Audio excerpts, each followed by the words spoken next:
You can't see me. You can't see me.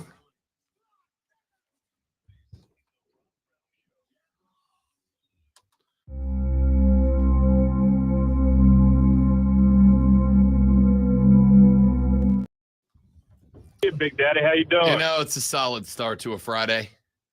Solid start to a Friday when instead of pushing the countdown clock to start the show, I pushed the be right back screen. Haven't started the show. BRB, everybody. Well, technically it was correct because we were right back after the be right back thing. So, I mean, you know. Ladies, gentlemen, boys, girls, children of all ages, welcome in. The Rob Brown Show is on your radio. This is the Fan Upstate. How do you do, upstate North Carolina? Nope, South Carolina. Where the hell are we? I don't know. Listen to me. Listen to me. America, I need you to listen to me. I have done a scientific experiment over the last couple of days. It's been very interesting. That experiment is I have gotten an almost professional and medically suggested amount of sleep. And I have come to the conclusion that I just operate better not on sleep. I just operate better without it. Because yesterday I was dog tired. Today, I just called the state that I live in the wrong state for no good reason. None. I haven't been, like, it would make sense if we had just got done doing a whole segment about Tar Heel basketball or the Carolina Panthers or whatever, then that mistake would have made sense.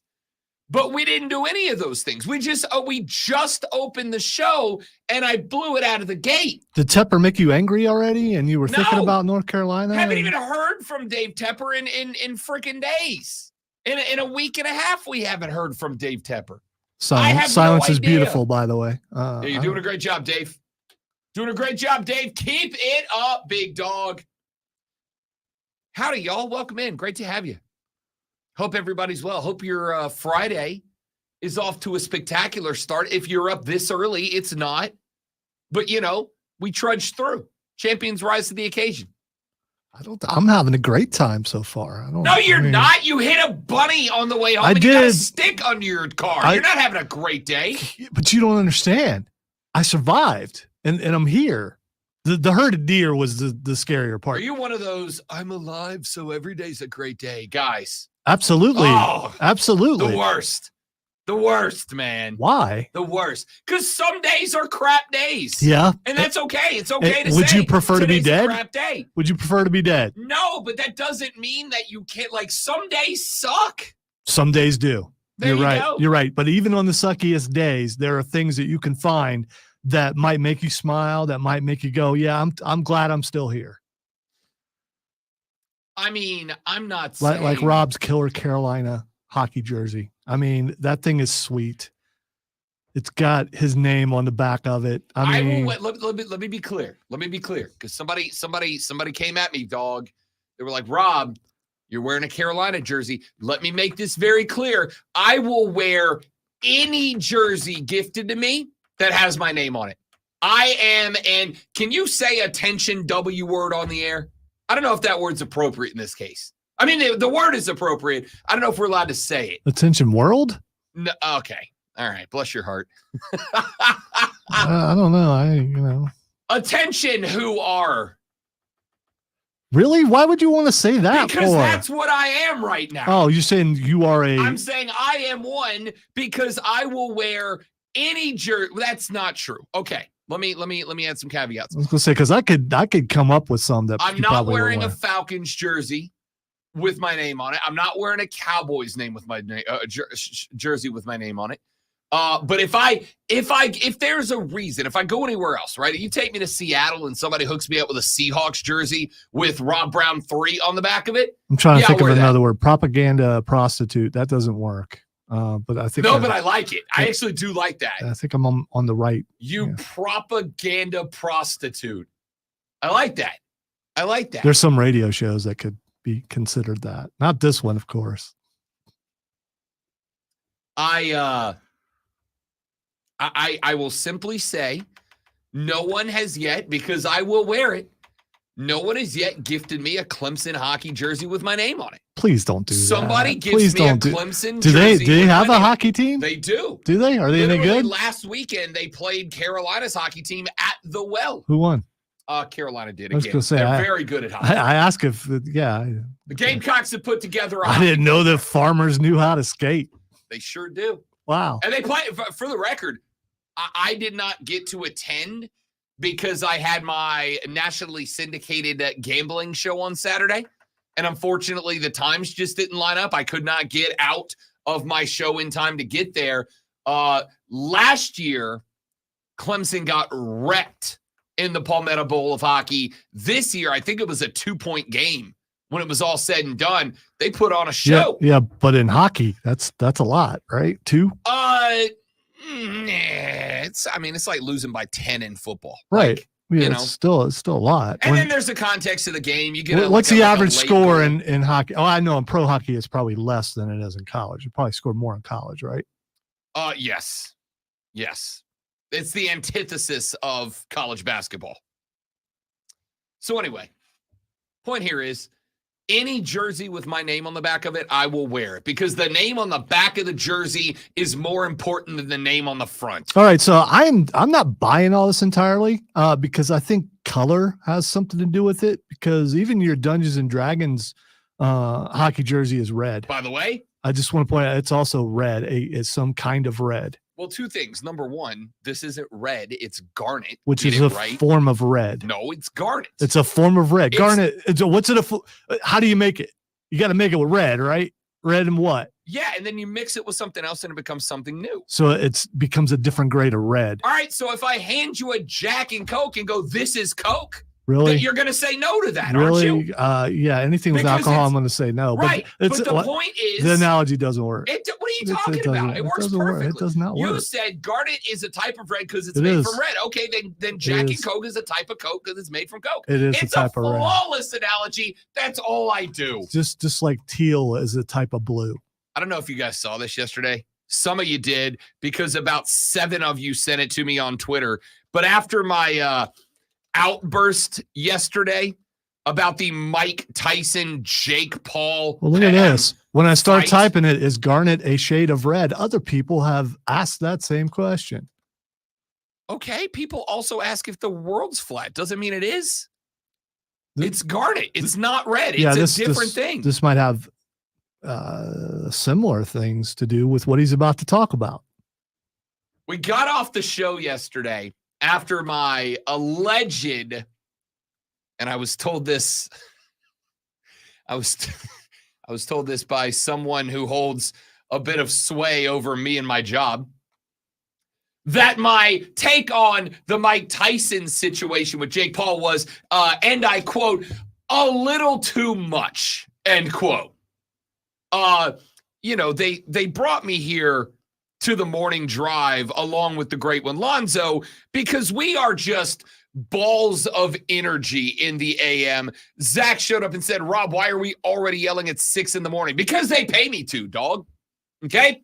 So we show up. We went on this, we'll say discussion yesterday. That's what you want to call it? We'll say discussion. Okay. That was, yeah, it was more than a discussion.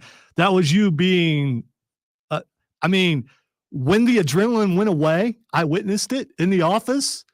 His shoulders just suddenly went down and he just leaned back and he was done.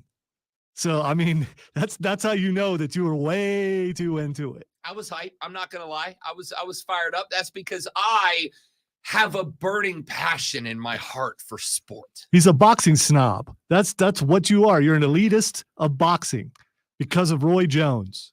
It's all Roy's fault. I'm an elitist of boxing because it's a beautiful sport and it deserves better than the Paul brothers. It's a dying sport that has been saved to some degree by the Paul brothers. You're not going to get angry again already, are you? Nope. It's like almost 6:10.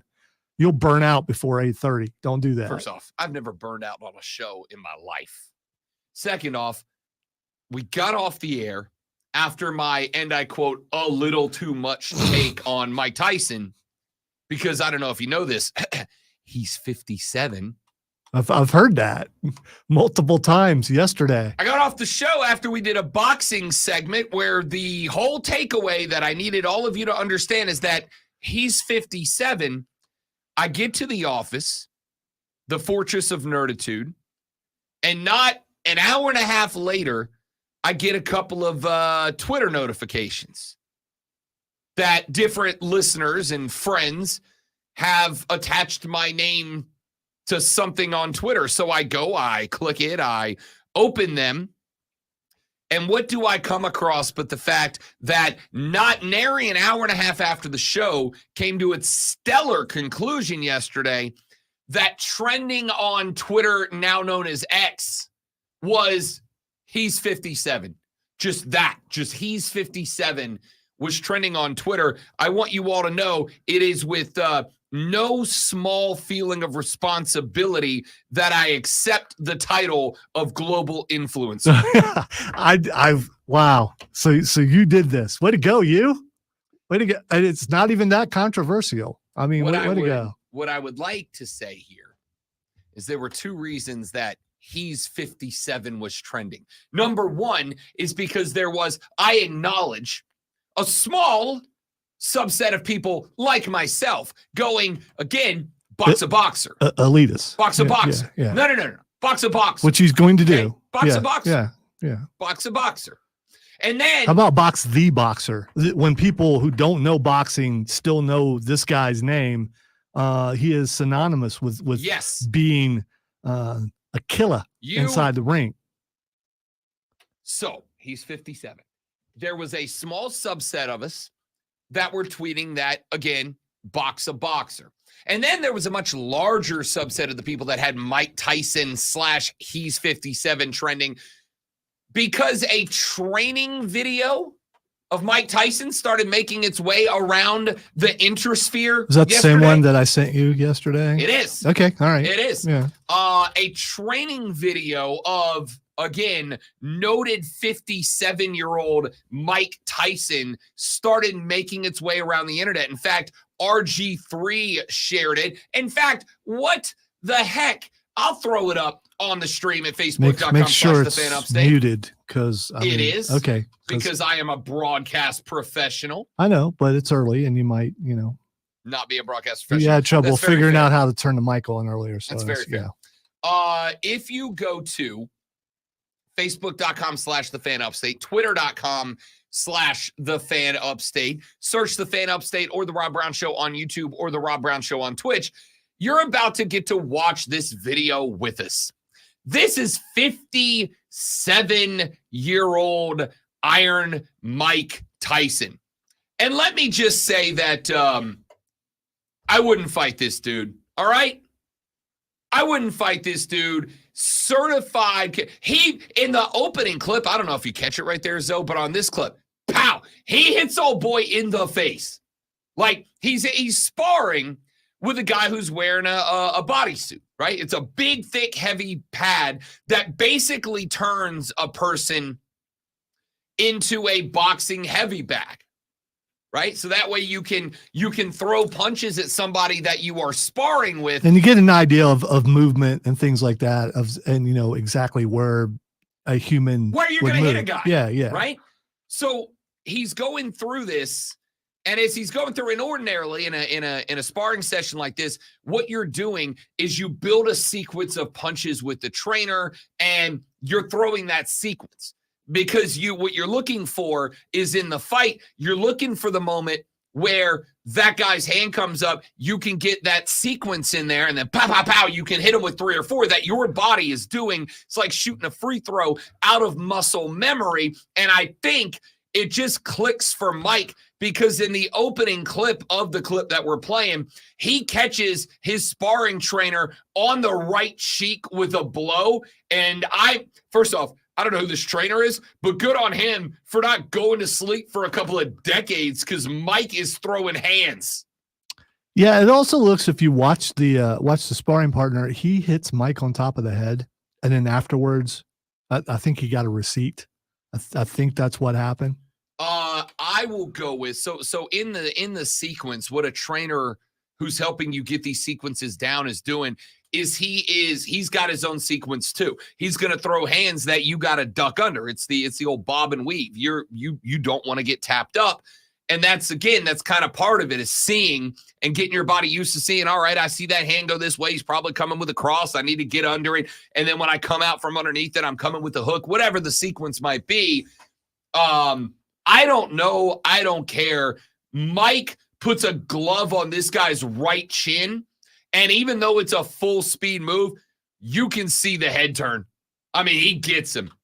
I'm just saying, Mike Tyson is an absolutely scary son of a, and that's just all there is to it.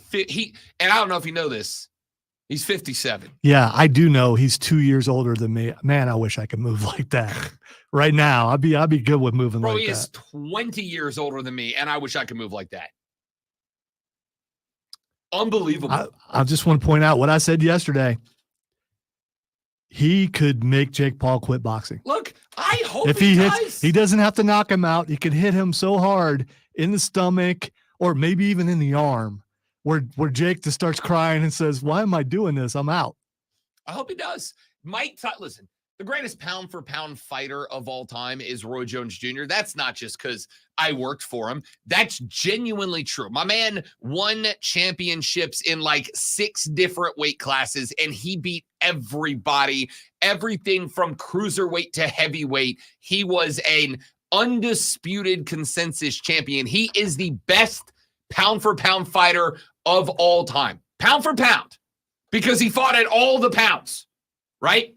Now, I'm not saying that he would definitely be the GOAT, but I'm saying pound for pound, he's the best of all time.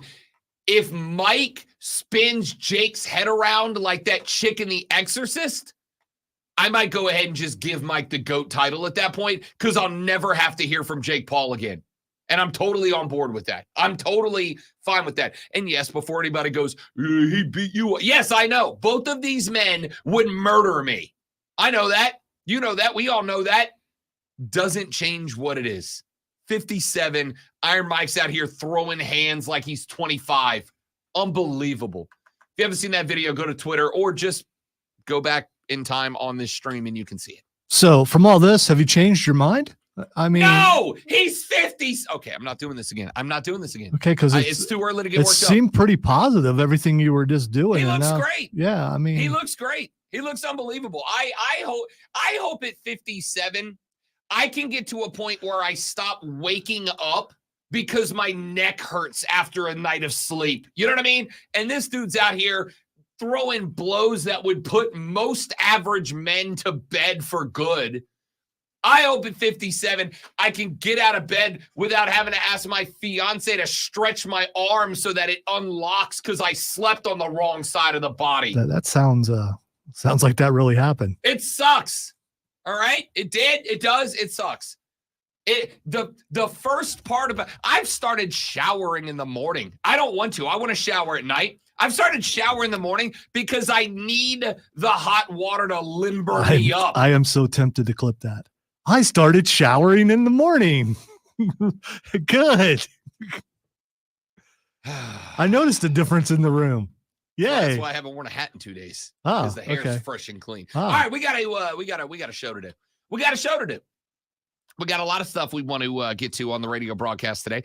Hatin Ass Mario going to join us at 8 p.m. today to talk NBA basketball. Looking forward to that. Karl Anthony Towns going to have surgery to deal with a meniscus issue. The Wolves are currently the top seed in the Western Conference, but they have just gone down an all-star at the same time that the Timberwolves lose not a guy, lose the guy. Would you look at this?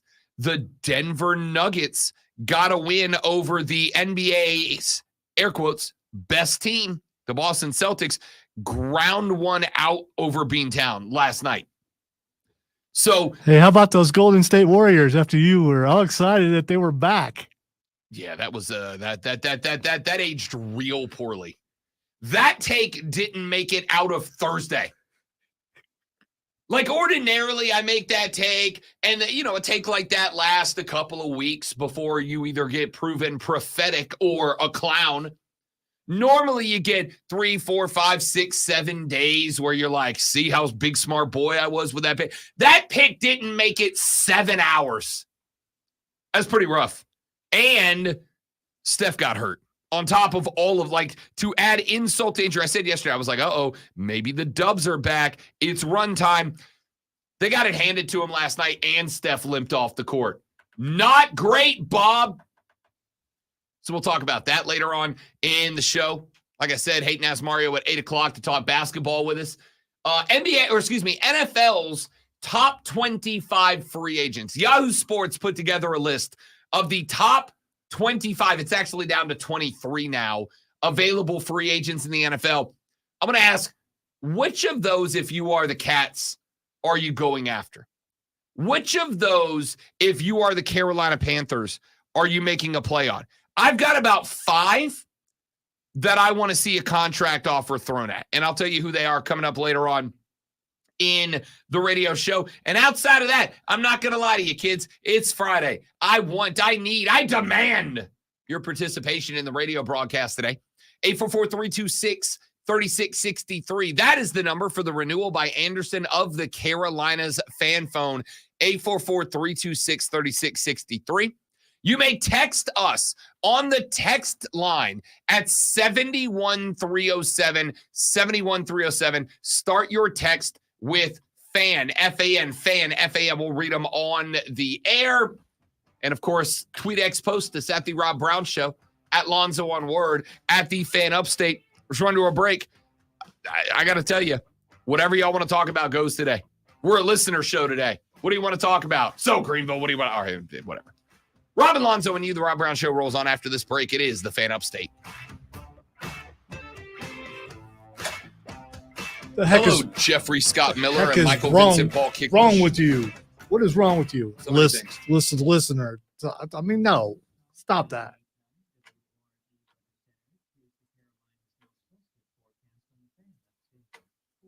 Although a listener day would just be a wrestling day, so I guess that's okay.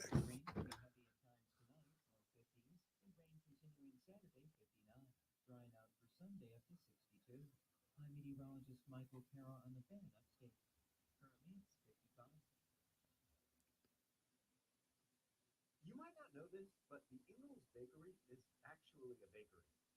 As in, we bake things, really delicious things. Things like crusty bread, just waiting for that scrumptious strawberry jam. Apple fritters to pair perfectly with that morning cup of coffee.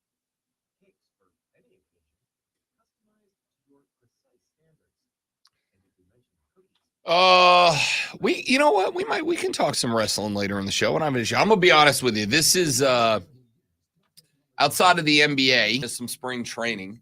Now that we have gotten past the combine, we're at kind of we're in a quiet week and a half of the sports calendar until the conference basketball tournaments start up next week. No, Zach, I haven't got 2K24.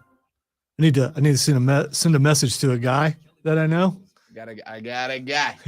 Because maybe I can get it without having to purchase it, which is the best way. Legally, it's the best way to do it.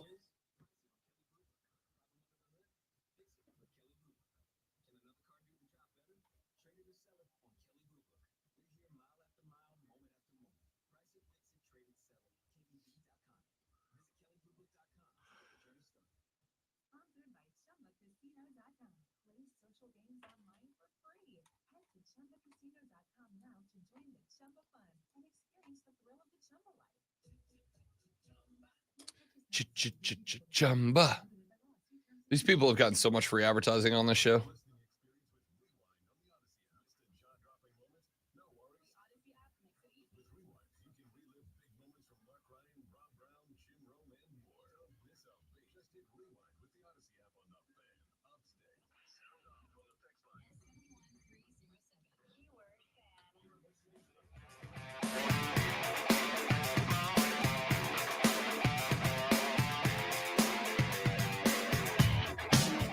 Yesterday, I tried to, well, I didn't have to try to convince Rashad Beard of anything because Rashad Beard knows ball and he agreed with me when I said it.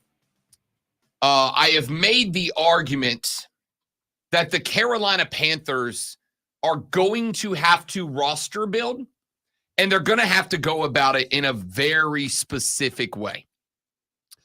The reality of this free agency list available across the NFL is that the wide receiver group is thin right now. Now, there is something that we all have to pay attention to, and that is March 13th, just a few days away. Next week, I was telling the folks on the stream, we're in kind of a this week through next Thursday is kind of a calm before the storm moment in sports. Like right now, you've got college basketball, and obviously there's some really, really good conference crown races coming down the pipe. But as is the case, most of your conferences have already been decided for the regular season. Most of the games to end the year are really going to be about teams trying to settle down before they get to the conference tournaments. You have got the first round of most of these conference tournaments starting up next Tuesday or Wednesday. And because of that, the rest of this week, this weekend, through next Tuesday, with all due respect to with the exception of the women's conference tournaments, which we're going to start about because the SEC women's tournament happening right here in GVL. Yeah. And I want to get to that very briefly because the Gamecocks of South Carolina, under the illustrious Don Staley, get their start today at noon. Robbie B getting up out of here at 10 a.m., going to go home and let the dog out. Then it's downtown to the well to go watch the Carolina Gamecock lady basketball team under Don Staley. By the way, I thought this was really cool while I have just 7 seconds. Don Staley and her Gamecocks stayed one extra day in Columbia. They could have gotten here a day earlier to start prep. They stayed an extra day to be courtside when Lamont Paris and the fellas took on Tennessee. Dude, it is cool to see that level of support between those two teams, right? I say this, and I know it is an insult to a lot of y'all. It is the highest level of compliment from yours truly. South Carolina is well on its way to becoming a basketball school. That's a good thing. Don't let anybody tell you separate. Anyway, we're in a spot right now where we've got 3 or 4 days where the sports world's going to be a little quiet.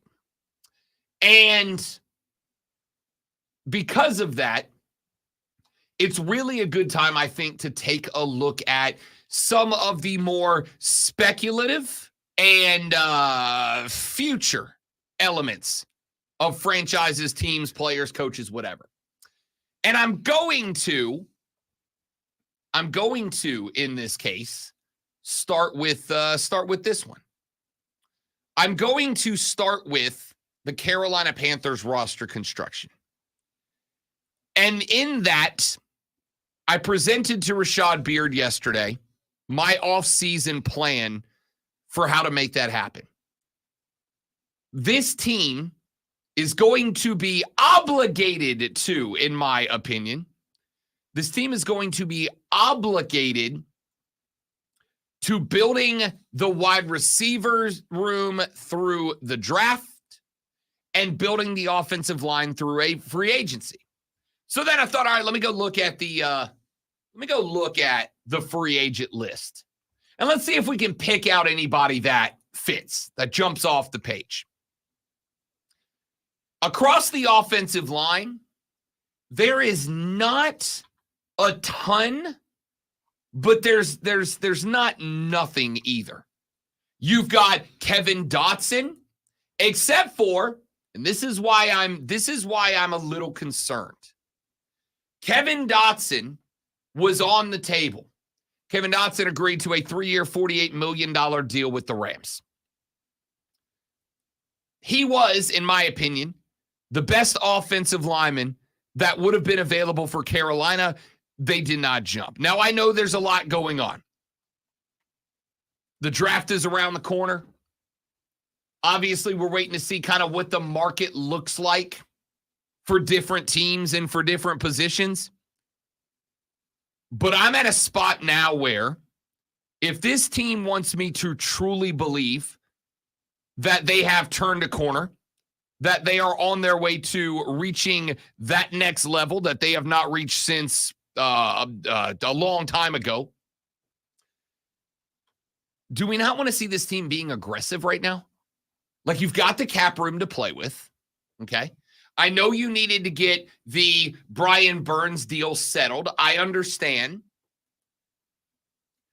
But I wish we were seeing this team be more aggressive in terms of picking guys up.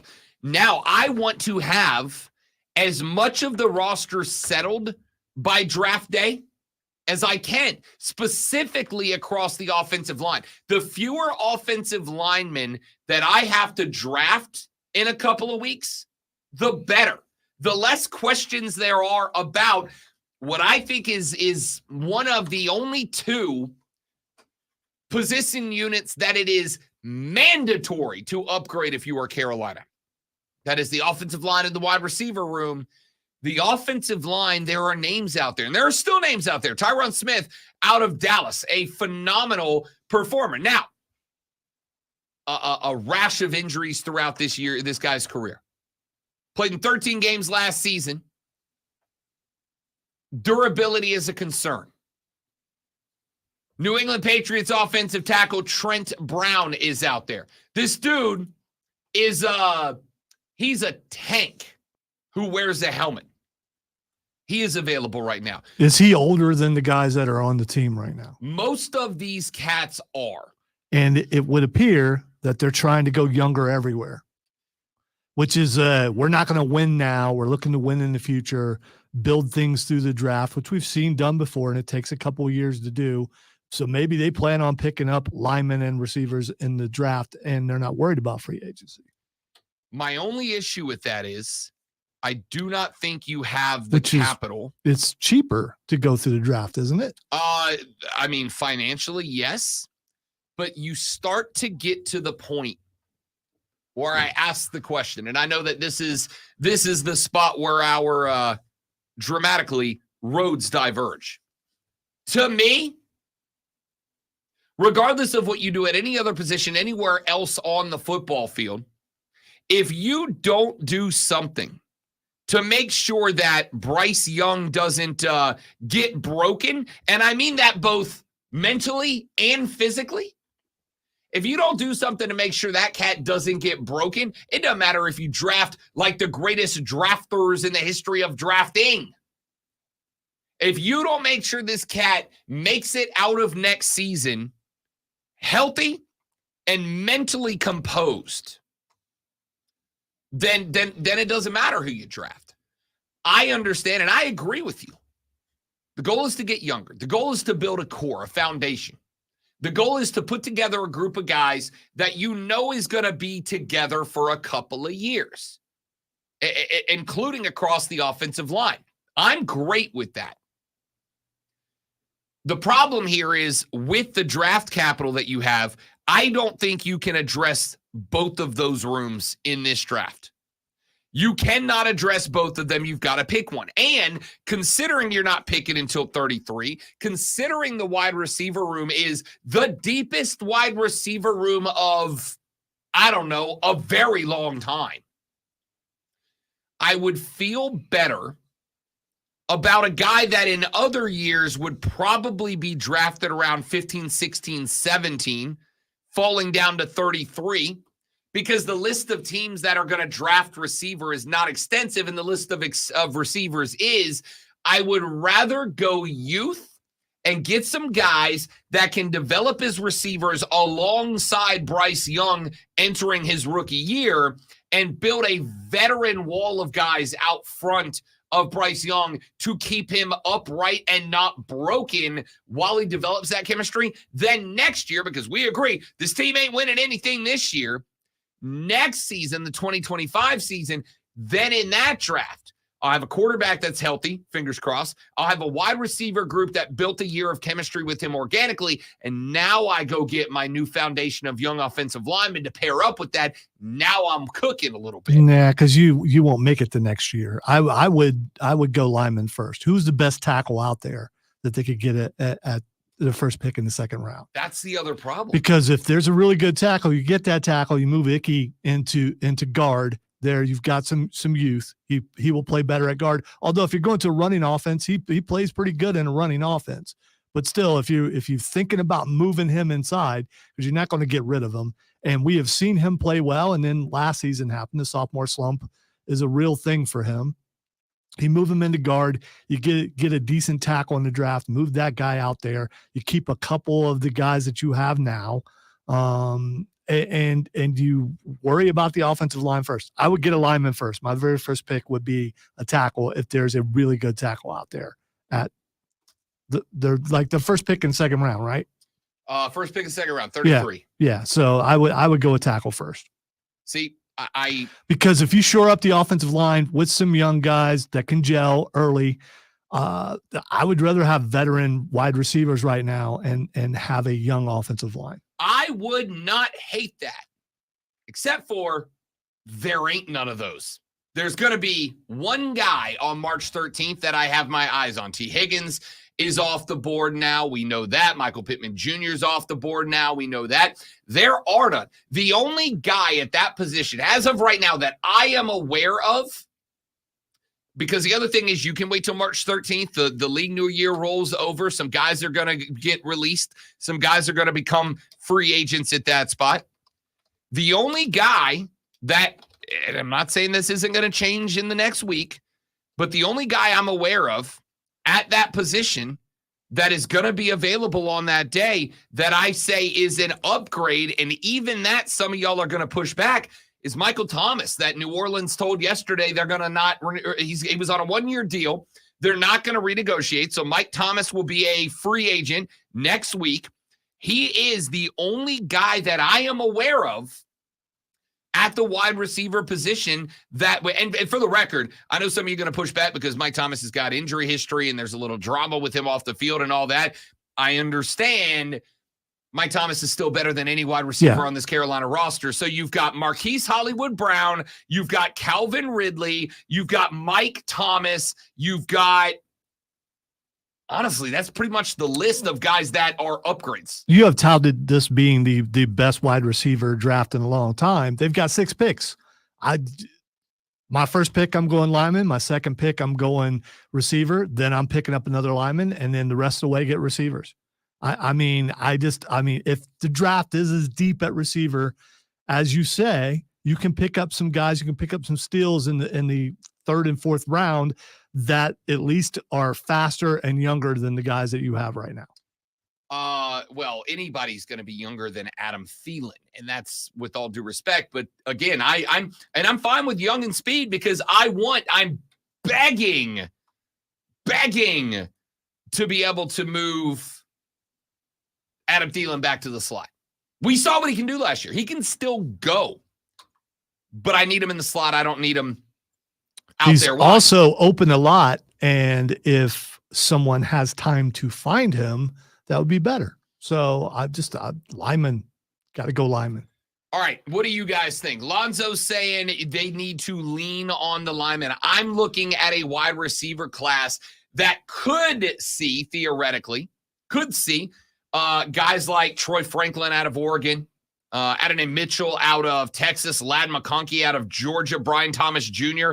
out of LSU, Roman Wilson from Michigan, Ricky Pearsall from Florida, Janae Burton. I'll give you the name that I'm really interested in.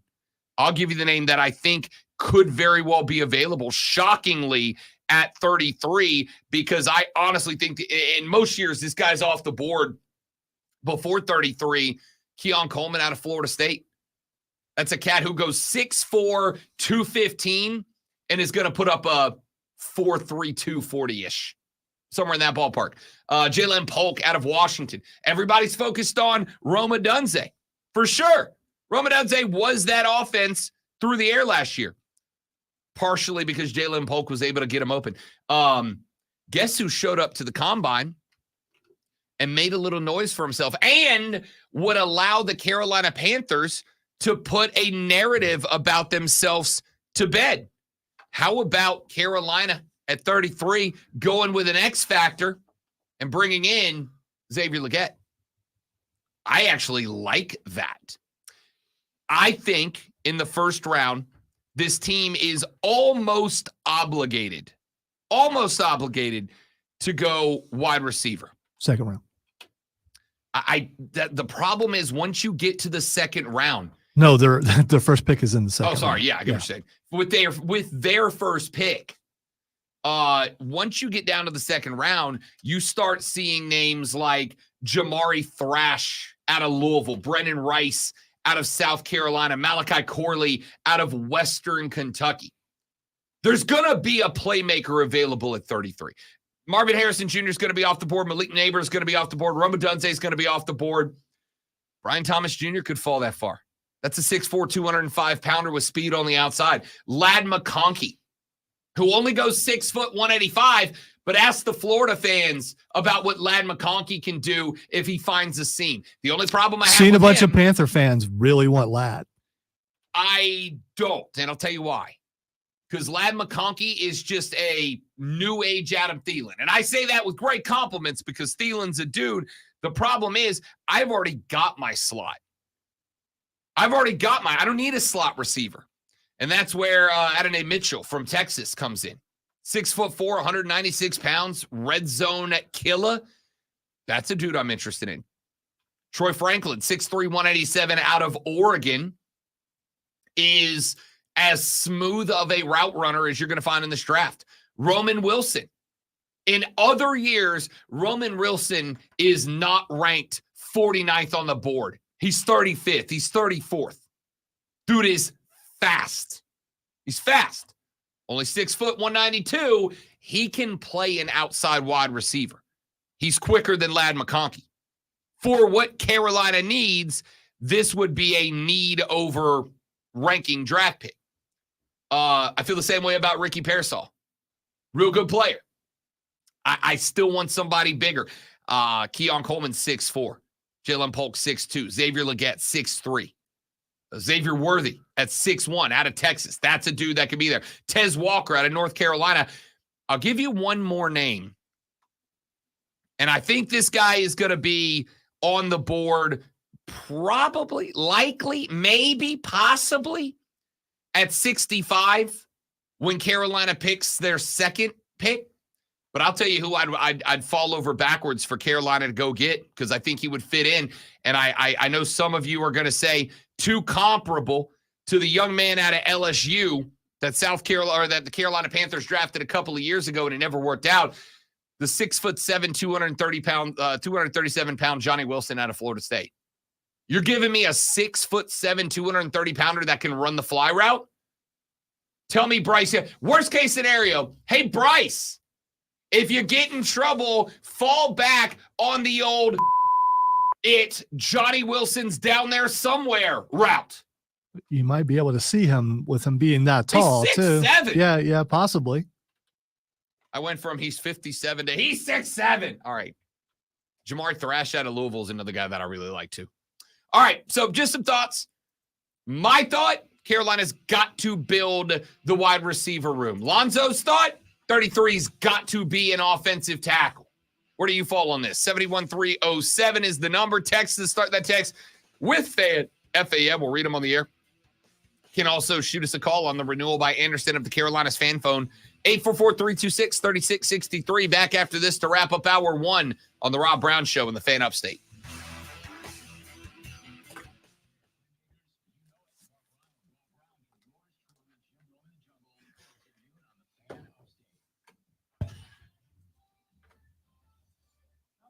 Good morning, everyone. Zach and Paul and Tracy, and who else is up in here? Wesley, happy Friday, my guy. Give me 30 seconds. We will return ever so briefly.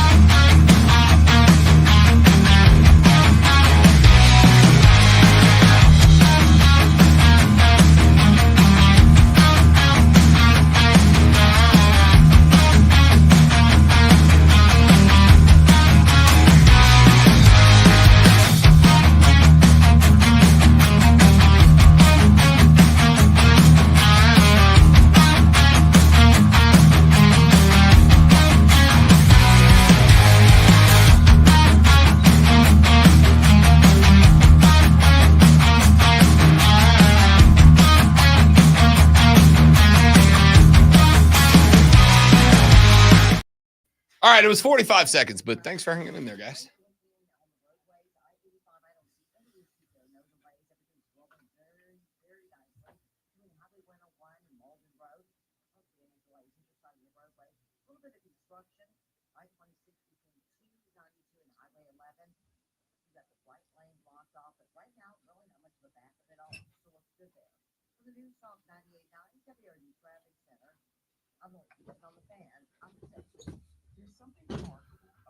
Should I send an email to engineering telling them there's a branch caught under my car and ask if they can come and find it?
Performance. 100% of the people in the poll say offensive line. 100%. Yes. Stop the count. I was the first person to vote. So, yeah.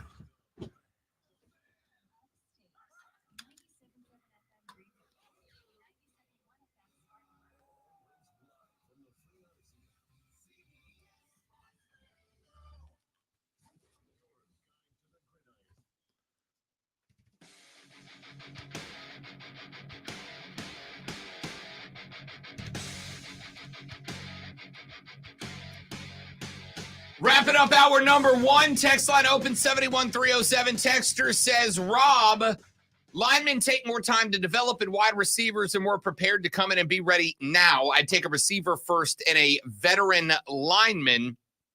Let me go get the second half of that text because it broke up. But he said I'd take an offense, or I'd take a wide receiver early and then take an offensive lineman down the line. That's what I would do as well. Hey, look how fast that wide receiver went down for that post. Oh, look, Bryce Young's getting up off the ground. No, see, you're ignoring the point that I've said. Go get a couple of these vet. No, I know what you're saying. It's going to cost you more, but keeping Bryce Young, alive would be financially worth it. I am interested to see what Dan Morgan does, because if he gets guys that are like him, it's going to be fun. I am interested in seeing what he's doing too. But of course, as he is a huge fan and listens to the show daily, we have input in this. That's why we're doing Yeah, this. You got to go offensive line. You got to go young offensive line, so you can let that thing gel. Those other offensive linemen who've been let go by other teams, some of them, it's not about money. It's about they're pretty much done with their career, probably. Yes, and also some of them it's about money. Outside of the kid out of Dallas, who is an injury machine, and I will acknowledge, yes, given my options there, I would probably rather draft an offensive lineman than go with a guy who hasn't played a full season since 2015. But there are other names out there. What's this kid? The guard out of New England is available. Owanwu. That's a money pick. You put him at guard. You let him be a veteran presence. You keep Icky out at left tackle. The only thing I have heard so far is that Carolina is looking for either competition for or a replacement of Bradley Bozeman in the middle. That's the only smoke I've gotten so far. Which, by the way, Bradley Bozeman, one of those dudes that I love him as a dude, but dude, it's a business, man. It's a job. And the biggest domes in the business. You can see him all the way across the field with his helmet off. It's a big head. Texter says, Rob, how did you say you prepared your chicken? It's a random question, Texter, but I like it. I'm an air fryer guy, and right now, because I am trying to lose weight, I am going with Mrs. Dash sodium-free seasoning. It's got a little pop to it. I like it. And then I have I forget the name of it, but I found a sugar-free barbecue sauce. No, it's not the best barbecue sauce you've ever had, but it's sugar-free, and I got to go in that direction. Or how well does that pop it with some stick? Frank's hot sauce. Because I thought the sugar is kind of what makes the sauce stick. It's not like a thick, hearty barbecue sauce like you want, but it's good enough. It works. It's one of those things that you go, for a fat guy trying to be less of a fat guy, this is pretty good. Pretty good. The fact that I always quested for the best BBQ sauce is the reason that I'm eating sugar-free barbecue sauce right now. So it's pretty good for what it is. The other option that I found right now that works out pretty well for me is just hit it with either some Frank's or some Tabasco, depending on what I'm in the mood for. But air fryer all the way, man. I'm doing chicken breast tenderloin. So there, it's about a third of a chicken breast flattened out. 3 of those, air fry it for 5 minutes, season it, air fry it for 5 minutes, flip it over, air fry it for 4 minutes. Comes out perfect. Every time. By the way, 11 pounds now. Thank you very much. None of you care. I care. I care. I don't know why you decided to ask me about my chicken preparation schedule, but why not? I'll answer. Texture said, Rob, Panthers need Xavier Legette on their list. Xavier Legette is absolutely on my list at 33. Absolutely on my list at 33. There are probably 2 or 3 other guys that I want more at that spot, but he's on that list depending on how the draft shakes out.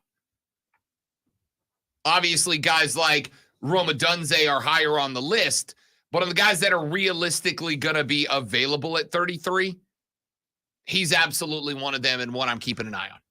And I think he fits in, too. I think he fits in. I think he's kind of that tweener between a 1 and a 2, between an X and a Y. But the problem you have in Carolina is not that you don't have guys. You have guys. The problem is you're missing the most important part in that wide receiver room, pardon me. The most important part being a bona fide one. And this is going to be the one thing that I think would keep Carolina from going with Xavier Legette. I don't know at the NFL level that he's a bona fide one right now.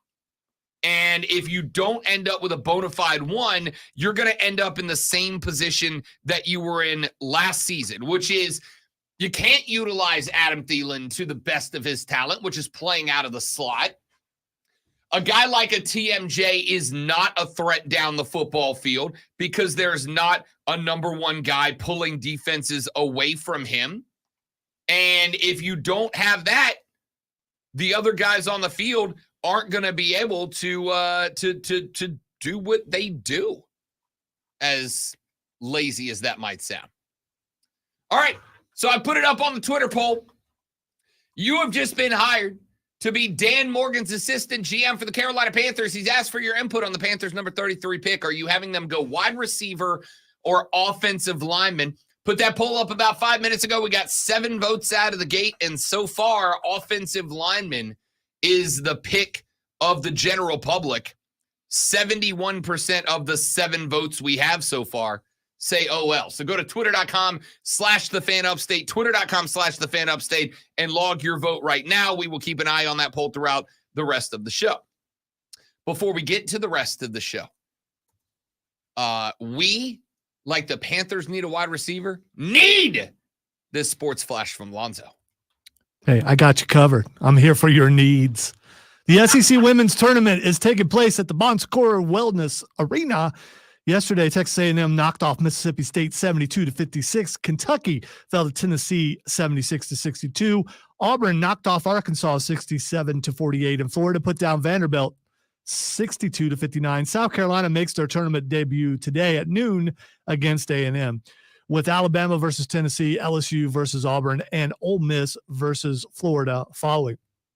Falcons fans are paying very close attention to the quarterback market. A week ago, Justin Fields was the odds-on favorite to be Atlanta's new quarterback, but last night, BetOnline.com issued new odds listing Fields as a 3-1 favorite to be in Minnesota. Tune in tomorrow night at 8 p.m. as the Furman men's basketball team takes on Western Carolina in the first round of the Southern Conference Tournament right here on the Fan Upstate.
No worries, John. Glad to answer. Air fryer is a cheat code in the kitchen, man. It's the best. Lady friend and I picked up the air fryer, and it has been the best thing we own. I agree. I use my air fryer more than my microwave. I air fry everything. To the point that cold pizza, air fryer. Oh, definitely.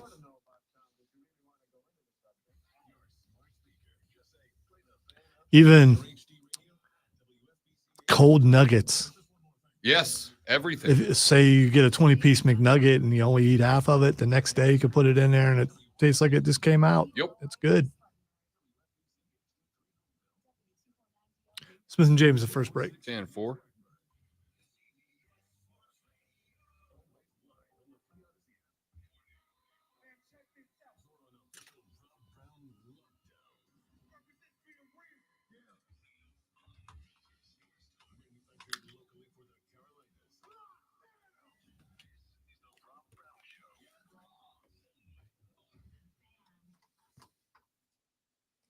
And away we go, ladies and gentlemen, with our number 2 of the Rob Brown Radio broadcast. Rob and Lonzo with you on I hope it turns out to be, lovely Friday morning. It is Friday. You know we like to get a little weird on a Friday, have a little fun on. It's Friday. Why would we not?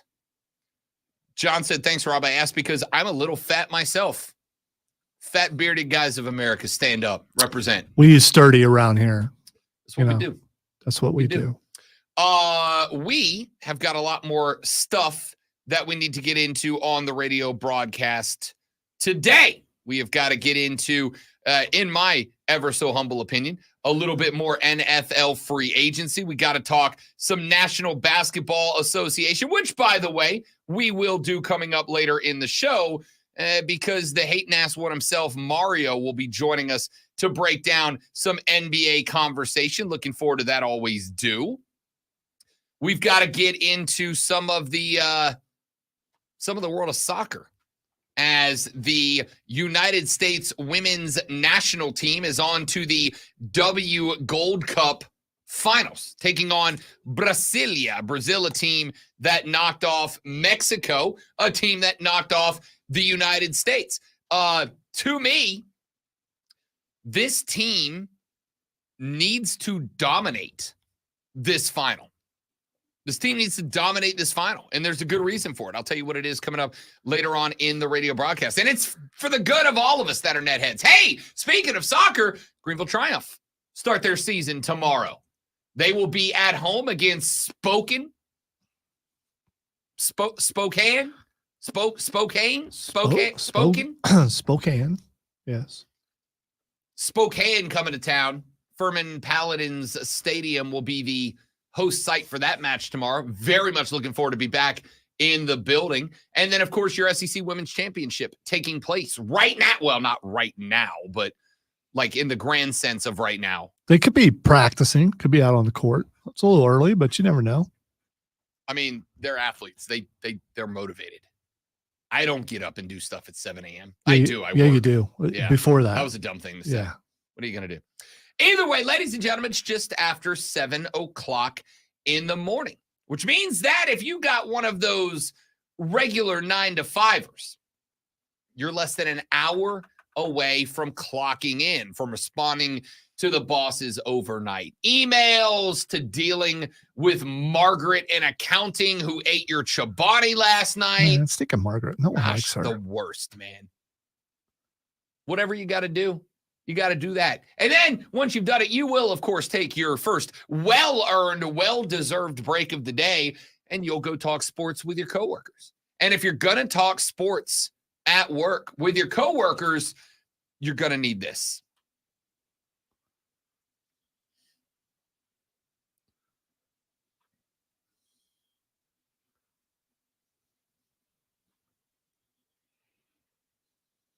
I'm not going to play with it anymore. Yes, stop it.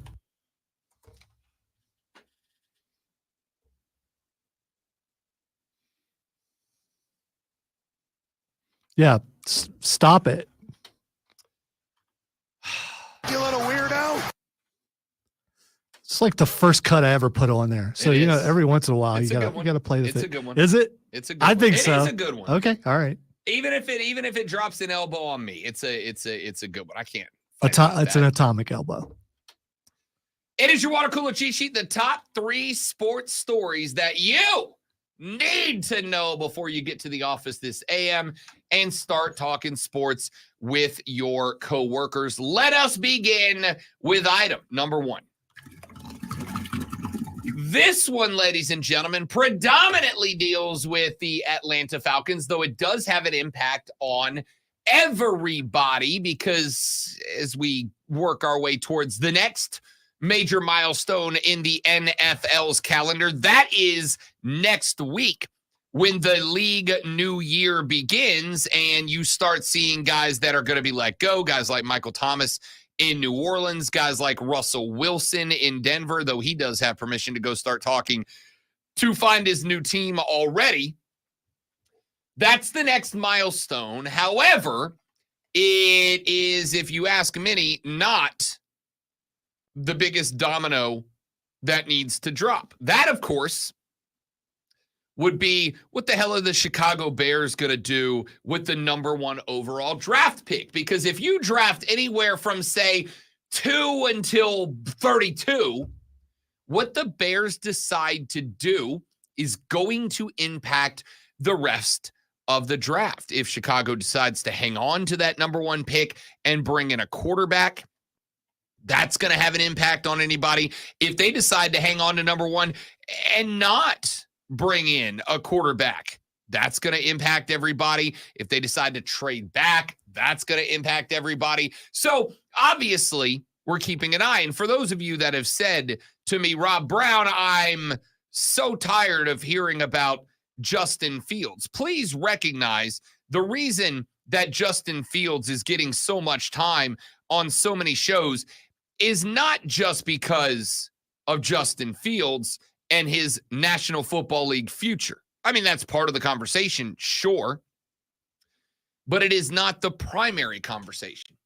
The reason that Chicago's decision on Justin Fields is so big is because everybody else with a draft pick is going to feel the shockwave of what direction Chicago decides to go. And it is the reason that stories like this one earn spots on the water cooler cheat sheet.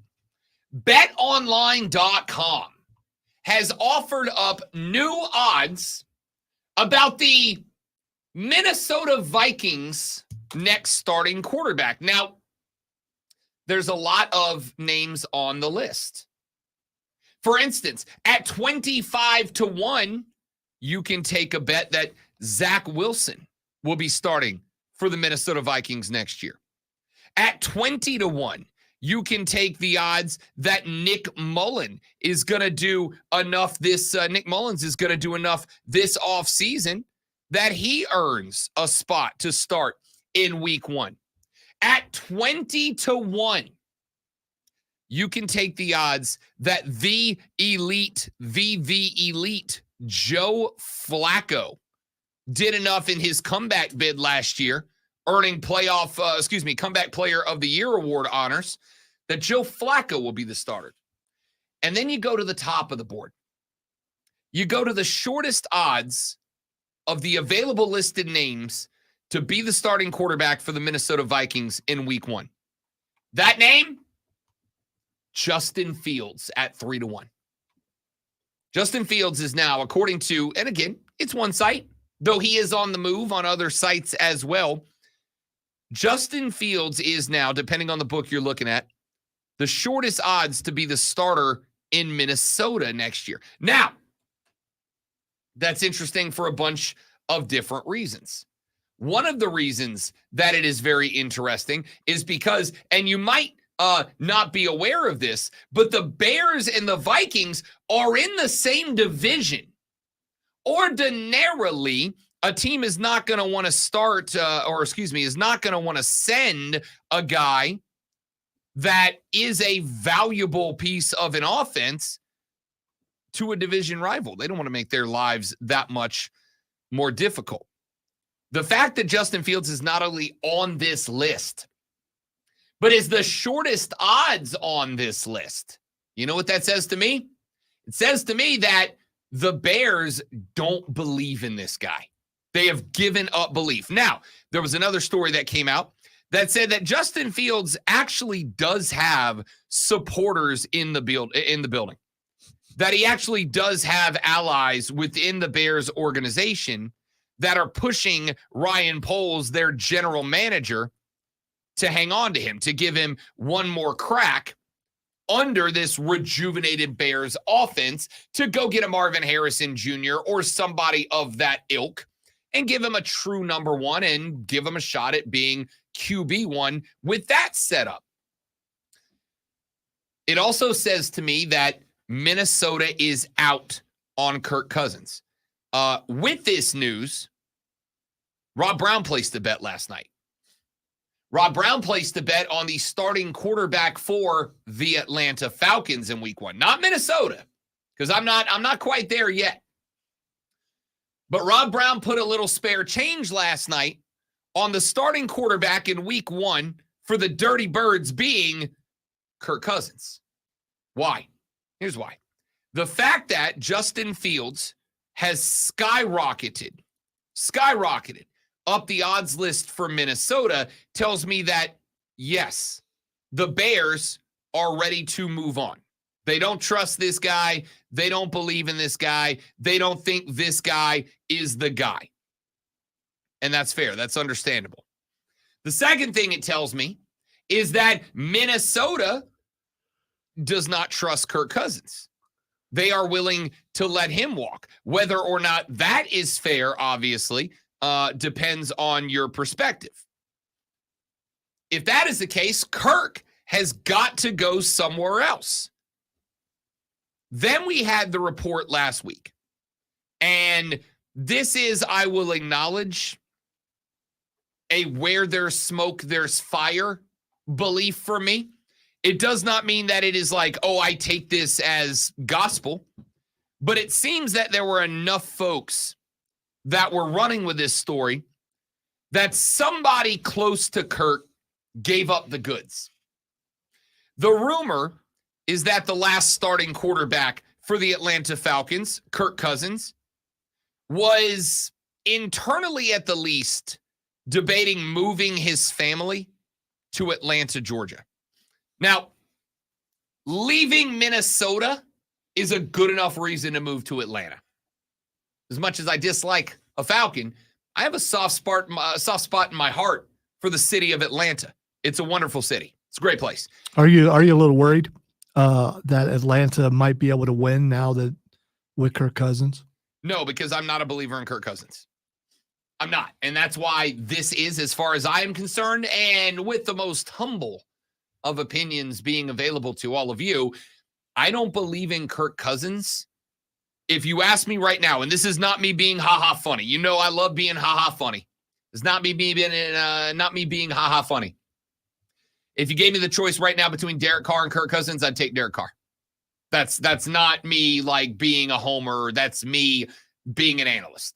I do not believe in Kirk Cousins. I think Kirk Cousins, even with the injuries that they suffered, Kirk Cousins benefited in Minnesota by having a really good offense built around him, by having a really good set of skill players in there. I don't think Kirk Cousins was doing anything special in Minnesota that a lot of other guys couldn't have done the exact same thing. So I don't believe in Kirk Cousins. And I think Atlanta's got a good set of skill position players out there that, frankly, any quarterback could probably benefit from having.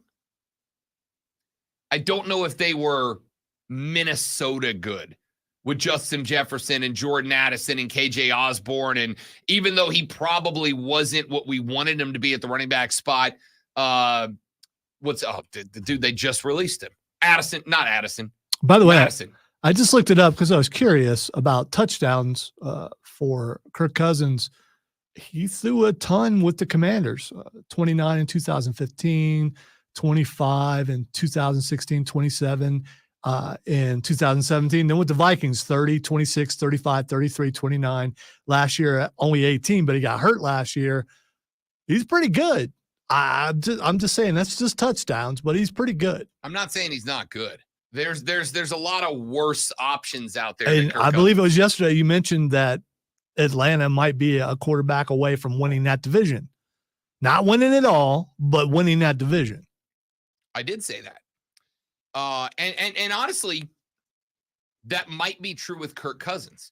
But there's another element to that discussion. To me, if you bring in 35-year-old Kirk Cousins, all you're doing if you're Atlanta is you're winning the division with a team that's not ready to go to the Super Bowl, in my opinion, but very, very close, but not ready to go to the Super Bowl. And what are you doing? You're just creating a situation where next year, what do you have to go find? Your quarterback of the future. By the way, if you compare it to Derek Carr stats, because what you were saying earlier, Derek Carr just slightly below, but about the same. Yeah, I agree. And then I would also look at the drama that took place around my team last year, and B, the fact that Dennis Allen is still my head coach for some godforsaken reason, which I don't think helps you all that much at all. Anyway, all of that leads me to believe if Justin Fields is indeed, and keep in mind, as a gambler, I am inclined to remind you that Vegas odds don't just respond to news. They don't just respond to behind-the-scenes info that bookmakers in Vegas might end up with. They respond to one other major factor. They also respond to money. They respond to the bets, right? If somebody goes and they put $1 million bet on Justin Fields being the next starting quarterback, I shouldn't say it's not about quantity in this case of money. It's about quantity of bets. If tomorrow 5,000 of you go log a vote that Justin Fields is starting in Minnesota next year, even if there's not any verifiable reason to believe that, Vegas is still going to adjust the odds just to protect their own liability, just to protect the amount of payout they would have to make if it hits. Because if it does go sideways and that is what happens, and they left Justin Fields on the board at, say, 10-1, that means for every one of those bets, they got to pay out 10 times the bet. But if they shorten it down to 3-1 and they still get those bets coming in, then if it hits, they only got to pay out 3 times per bet. So there is absolutely the chance that this is just a bunch of Minnesota fans pulling out some wishful thinking, but it takes a lot of bets to get the odds to shift that dramatically. So I'm not quite there yet. Hey, let's go to item number 2 with like 3 minutes left to go on the shot clock here. That's okay. Because coming up here at 11 o'clock this morning, ladies and gentlemen, if you listened yesterday to the end of the radio broadcast, a radio broadcast which resulted in me shouting the words, "He's 57," into this microphone a whole heck of a lot of times. You know that I am, to me, a boxing fan, to Lonzo, a boxing elitist. There's a boxing match today. And considering that it is taking place in Saudi Arabia, it's on at a watchable time. It starts, the card does, at 11 o'clock this morning.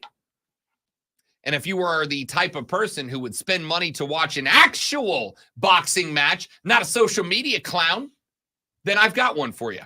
Because you're talking about the undercard, because it's not an actual boxing match, because an MMA fighter is fighting a boxer. No, a boxer is fighting a boxer, because we're not doing this. I'm not doing this again. You're not baiting me into this. Francis Ngannou is an MMA guy who now boxes. He doesn't make money boxing. He boxes. He knocks your boy on his ass. He boxes. Okay? Francis Ngannou faces Anthony Joshua coming up later on this morning. Why is that intriguing? Francis Ngannou entered that fight against Tyson Fury at plus 800 on the moneyline upset number. Plus 800. 8-1 odds that he was going to lose that fight.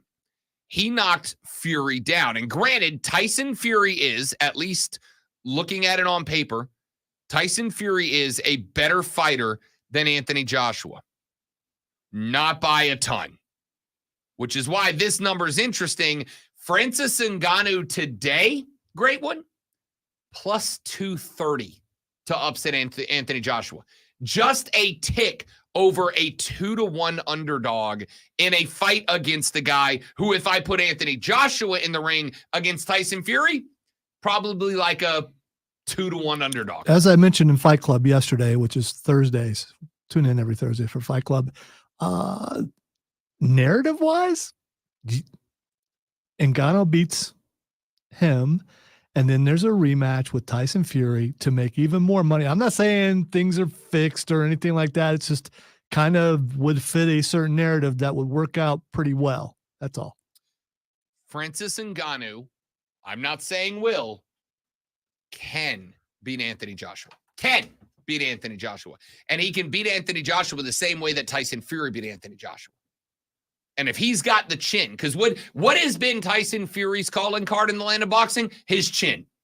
He can take shots, and even if he gets knocked down, he does not get knocked out, right? He's been knocked on his butt. Deontay got him on his butt. Francis Ngannou got it on his butt. Alexander Usyk put him on his butt. I think if I recall correctly, and I could be wrong, but I think Anthony Joshua has put him on his butt once. But nobody's been able to put him to sleep yet. Francis Ngannou has more power than all those guys. He can.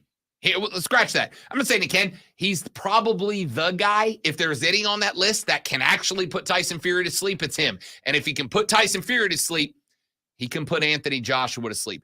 I'm not against taking a little flyer on Francis Ngannou at plus 230, because here's the thing. Boxing can't have another controversy like they did when most of us think Francis Ngannou already beat Tyson Fury and got a crooked split decision levied against him. Boxing can't have that level of controversy surrounding this fight. And on top of that, they know, as Lonzo just pointed out, Ngannou Fury Part 2 is down the line here, which means if there's going to be a split decision, they would likely lean towards Ngannou because more people want to see Ngannou Fury 2 than Joshua Fury 3. All right, so Ngannou is in danger of making a mistake because he saw what happened with the split decision. So he's probably coming in with the mentality the only way he's going to win is if he knocks him out. I don't think you're wrong, but I will also say I don't think that's wrong for a different reason. I think Francis Ngannou's got to put Anthony Joshua to sleep to win this fight. I think he's got to let him take a nap in the middle of the canvas. I don't think he can let this go to the scorecard because Anthony Joshua, while Francis Ngannou is, let's be clear, a boxer and a good one, Anthony Joshua is more technically sound between the ropes. If this is a points decision, Anthony Joshua will score more points. Francis Ngannou wins this fight by sleeping Anthony Joshua. All right, and this is not me trying to start a fight, but I don't think boxing judges would allow him to win because he's not a boxer. And I don't think that they'll do that. And I think what we saw against Tyson Fury, very small sample size, it's just the first one, but I don't think that a boxing judge will allow him to win a split decision because of his background. I disagree respectfully because I think if this was his first big fight, I'd 100% agree with you. If this was Francis Ngannou's first big fight, 100% agree. As somebody connected to the boxing fandom, not as much as I used to be, but as somebody connected to the boxing fandom, Francis Ngannou won over Lonzo, me. And the people, all the people like me that when Jake Paul gets in the ring, we all go, what a jerk, what a loser. Me, the boxing elitist of the world, we have bought into Francis Ngannou as a legitimate fighter. Would he have won you over if he was 57? No. You know what the good news is? He's not 57. I hope Mike spins Jake Paul's head right round. The rat. See what I did? See what I did there? That's the band. No, I got it. That's well done. I'm very good at this. I'm just trying to get you to go to break. I'm a professional. Let's go to break. Robin Lonzo, the Rob Brown Show rolls on us. The Fan Upstate. Smith. All right, guys. Quick live read, and then we're right back. Y'all stay right there.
right, dudes and dudettes, we're back.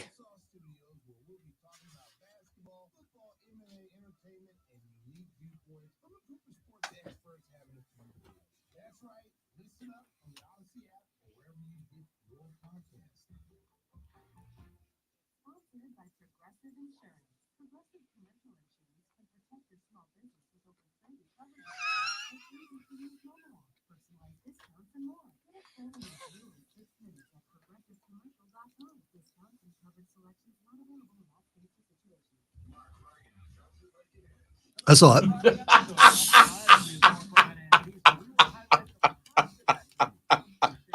Let's hope the results. Let's hope the results are exactly that. That's incredible work. Because if you lost to that guy, That's incredible work, man. did you ever play that game? No, I did not actually. It's a Punch Out. Mike Tyson's Punch Out. Yep.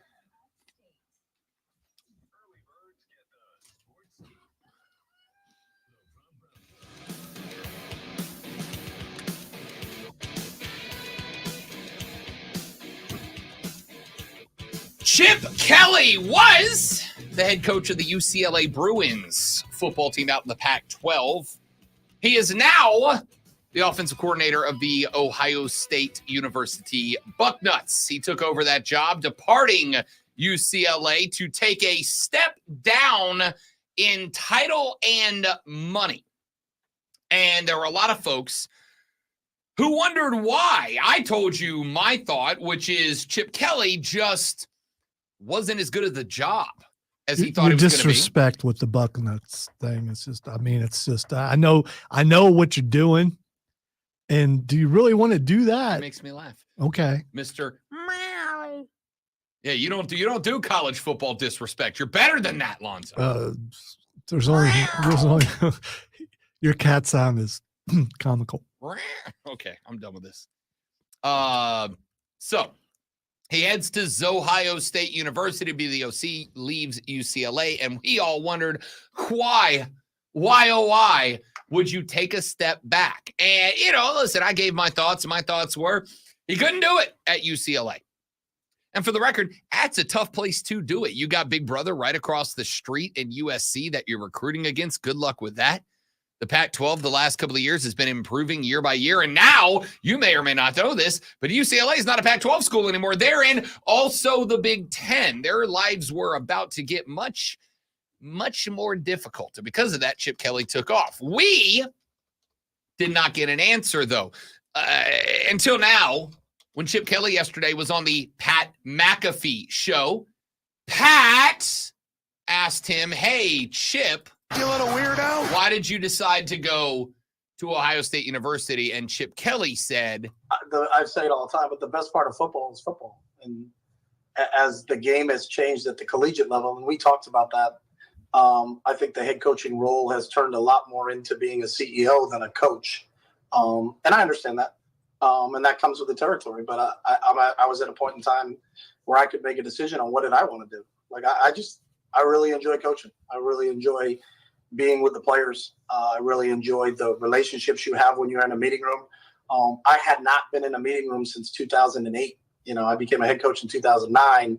As the head coach, you visit the meeting rooms. You're in there. But as you know, AJ, the head coach isn't in the linebacker meeting. He may poke his head in there and see how everybody's doing. But I got a chance to coach the quarterbacks in our bowl game because our quarterback coach is a great football coach, left to be the offensive coordinator at Oregon State. So I coached the quarterbacks, and I was in the meeting room daily for 2 weeks leading up to our bowl game against Boise State, and almost forgot about how much fun that part of it is. And as I thought about it, when I was at a point where I could say, here's an opportunity to go be a coach again, not a CEO. So it would have taken a real special place to get me to leave UCLA because I love the players there. I love the coaching staff we have there. We had a great situation.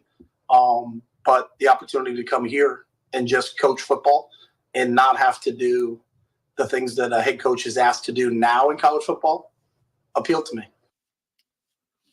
I want you to know, and I mean this, I respect that out of Chip Kelly. I think there's a chance that as some of you were listening to that, it was, Rub's about to pop. I'm not going to pop off on Chip Kelly. You know why? Because Chip Kelly admitted what I have wanted so many other head coaches to admit. So many other head coaches that have come out and complained and asked for things to indirectly go back to the way they used to be. What did Chip Kelly say? It's a hard job. And it got harder. And I don't want to do it anymore. I want to coach football. And I respect that. There's a lot of guys that want to coach football. But you don't get to thrive in the land of collegiate football coaching anymore by just coaching football. For the record, I'd be willing to bet there's a lot of kids playing football that wish they could just play football. Chip Kelly opened with that line that, for the record, I love. I say it all the time, but the best part of football is football.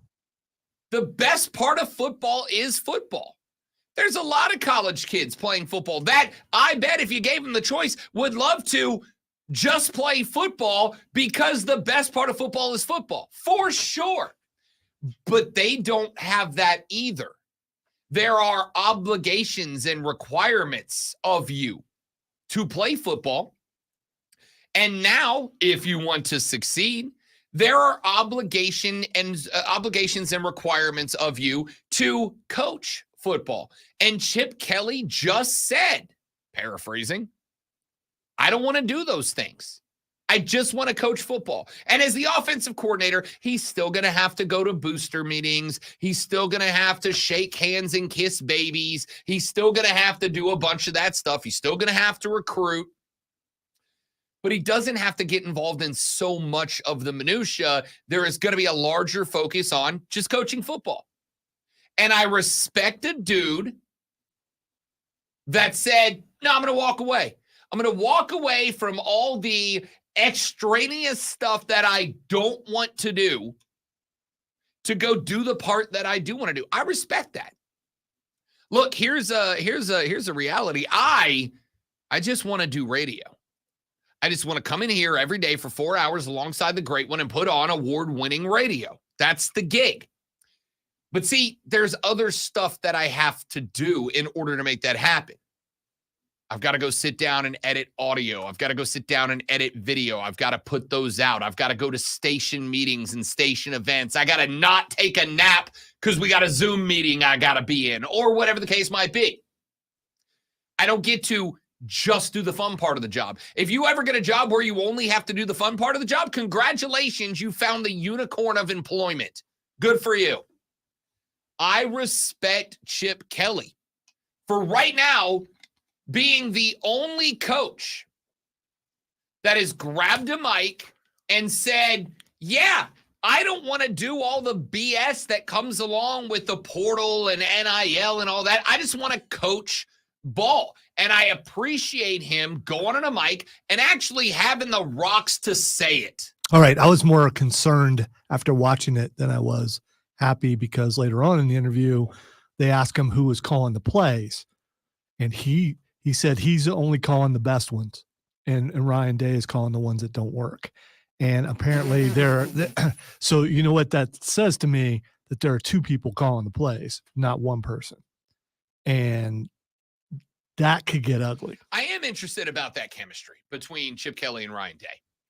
Because Ryan Day, from what I can tell, is a pretty hands-on coach when it comes to the play calling and the game day staff or game day decision-making and all that. And I think Chip Kelly is a guy who's been running his offenses for a very long time. So I'm intrigued in what arrangement they come to there and how they handle that splitting of the duties. And thanks to NIL and portal and what the Buckeyes already were, it's a stacked team. Oh, it's going to be a real good team. After losing a couple players, or the players that they did lose, you think, oh no, but this thing is stacked. So they don't get it done this year. I mean, beat Michigan, then Chip Kelly will be the coach next year for the Buckeyes. Texter said, I don't believe a word Chip Kelly has to say. Next year at this same time, he will be a head coach again. And all that bull he just spouted off on is exactly, now I do have to find the rest of that text, is exactly what is bull.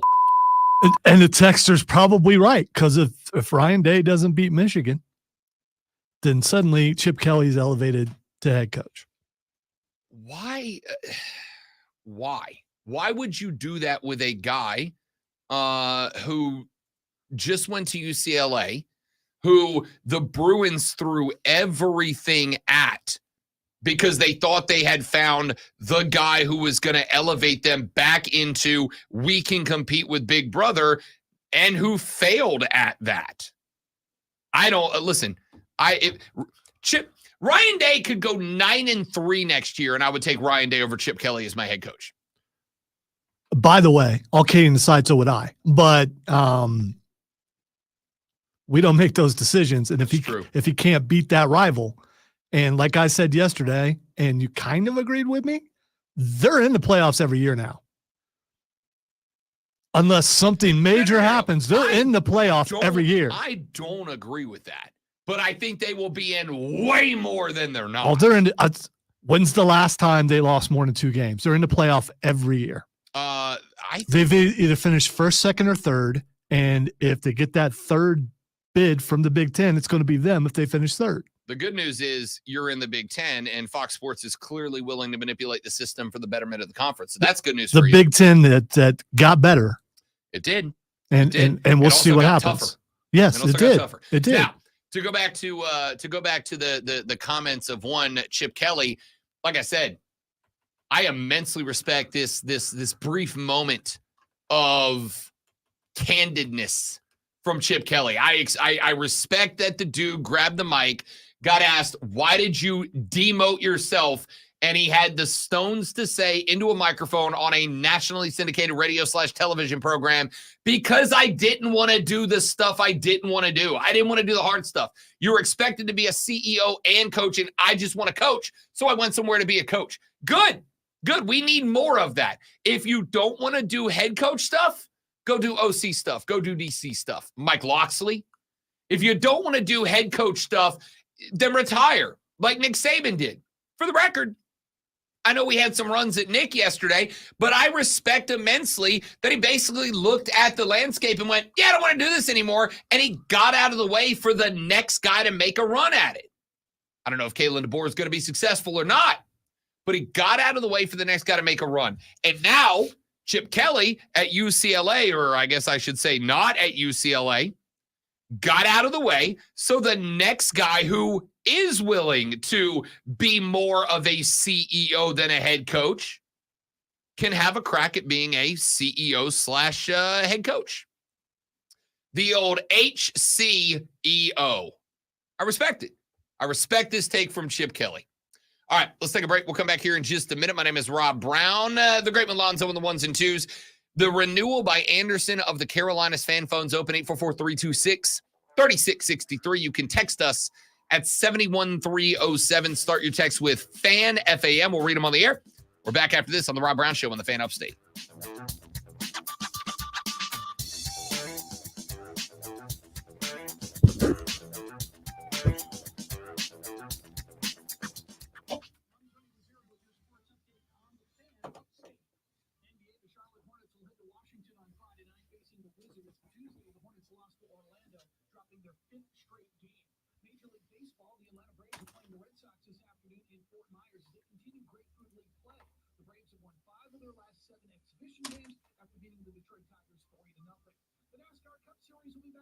Sunday, the Shriners Children's 500. It'll be at Phoenix with 312 laps around the mile oval. It's one of two races at Phoenix. The next one will be the championship showdown in November. And Hendrick Motorsports is off to a good start. They won 2 of the first 3 races this year. College basketball SoCon tournament in Asheville, North Carolina. Both Wofford and Furman will play Saturday. Paladins against Western Carolina. Maybe he's the next head coach in 2025. Well, he is if Lonzo gets his way. Oh, no. I mean, Ryan Day could be in Michigan, and I'm fine.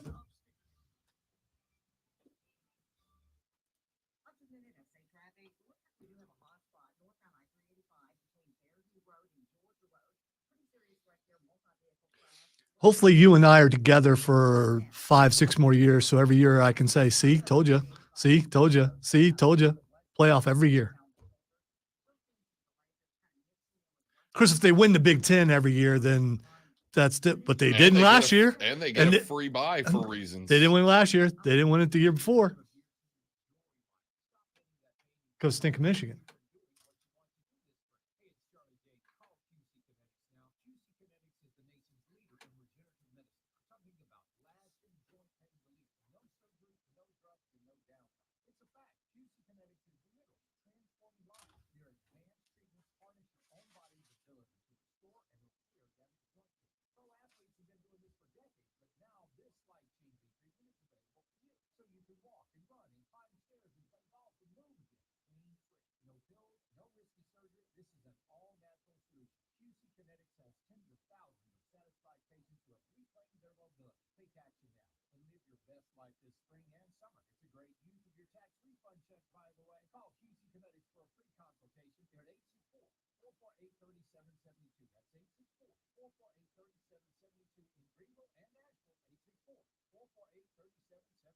We all hear the radio ads about the IRS. They tell you to be afraid, to be scared, and they try to frighten you into calling.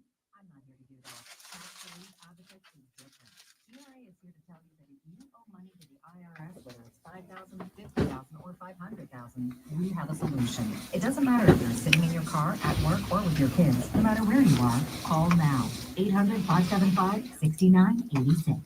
Don't lose hope. TRA can eliminate or reduce what you owe to the IRS. There is zero risk to you. If we can't reduce your tax debt, then you pay nothing. Our passion is taxes and helping individuals fix their IRS problems. We have a 5-star rating on Google and Yelp and an A+ with the Better Business Bureau. You don't need to be afraid of the IRS any longer. End your tax nightmare today by visiting us online at TRA.com or call 800-575-6986. That's 800-575-6986. Tax Relief Advocates. Real solutions for real people. Without the ones like you, who work tirelessly to keep things running, everything would suddenly stop. Hospitals, factories, schools, and power plants, they all depend on you. No matter the weather, emergency, or time of day, you're the ones who get it done. At Grainger, we're here for you with professional-grade industrial supplies. Count on real-time product availability and fast delivery. Call, click Grainger.com, or just stop by. Grainger, for the ones who get it done. From the Ingalls Market Studio, the Fan. Upstate. 97.7 FM Greenville.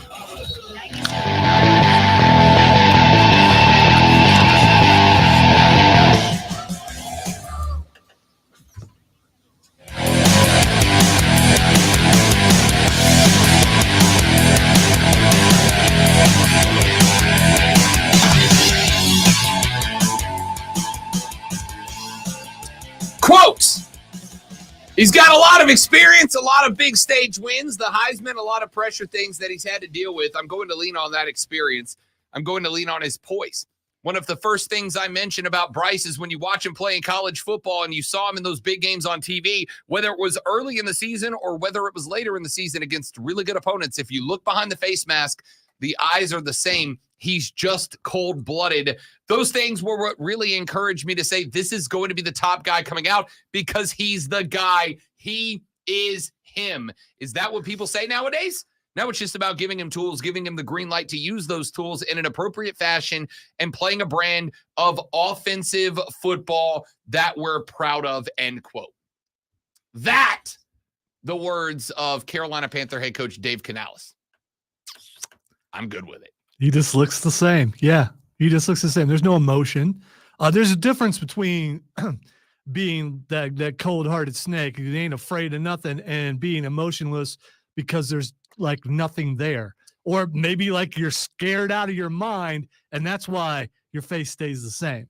And how, great one, would you, without being able to crawl into the psyche of one Bryce Young, how would you tell me that you know it is emotionless and not dialed in? What is the thing that Bryce Young does, says, acts like that makes you look at the guy and go, that guy's scared?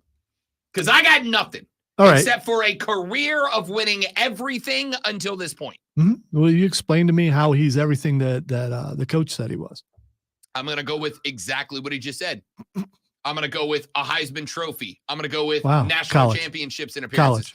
Yes, because he has had 1 year under Frank Reich in the NFL. There is nothing in the NFL that I can lean on and go, this dude is scared, nor can I look at and go, this dude is going to be great. So he's going to have a Trevor Lawrence type year coming up this year because that's the same sort of thing that happened to Trevor Lawrence with Urban Meyer. And then the next year had a decent season. So Bryce Young's going to have the same kind of season.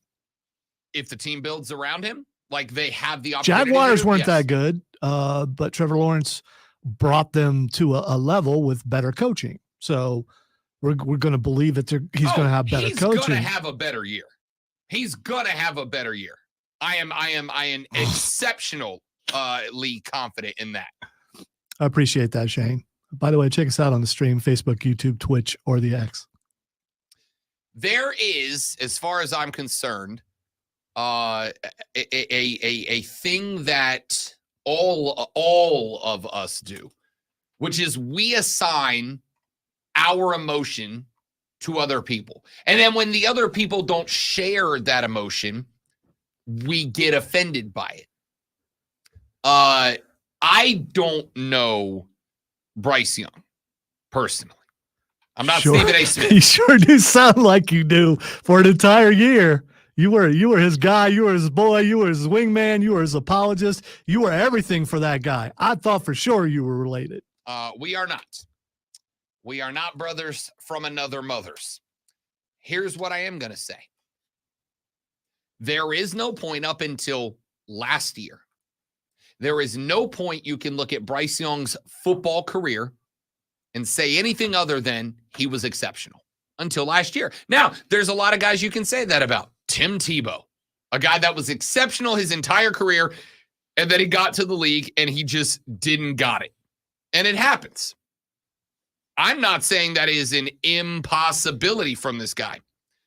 What I'm saying is there's a lot of past from Bryce Young that I can lean on and go, he's won at every level so far.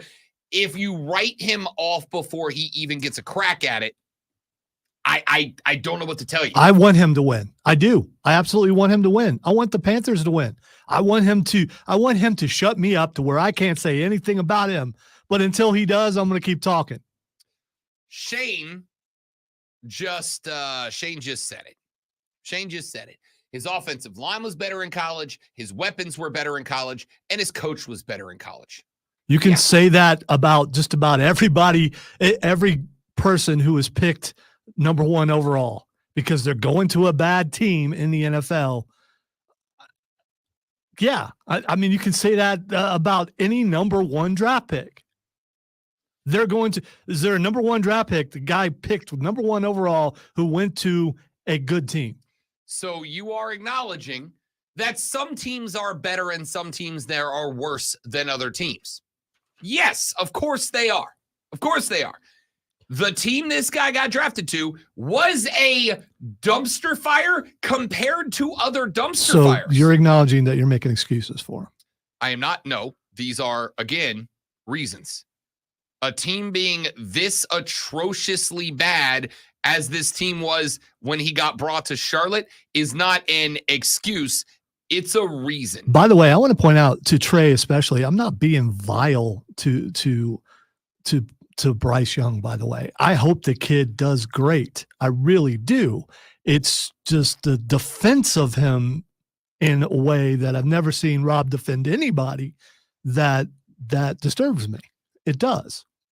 Texter said he's dialed in. No other emotion I feel is the same thing. One emotion, be the football.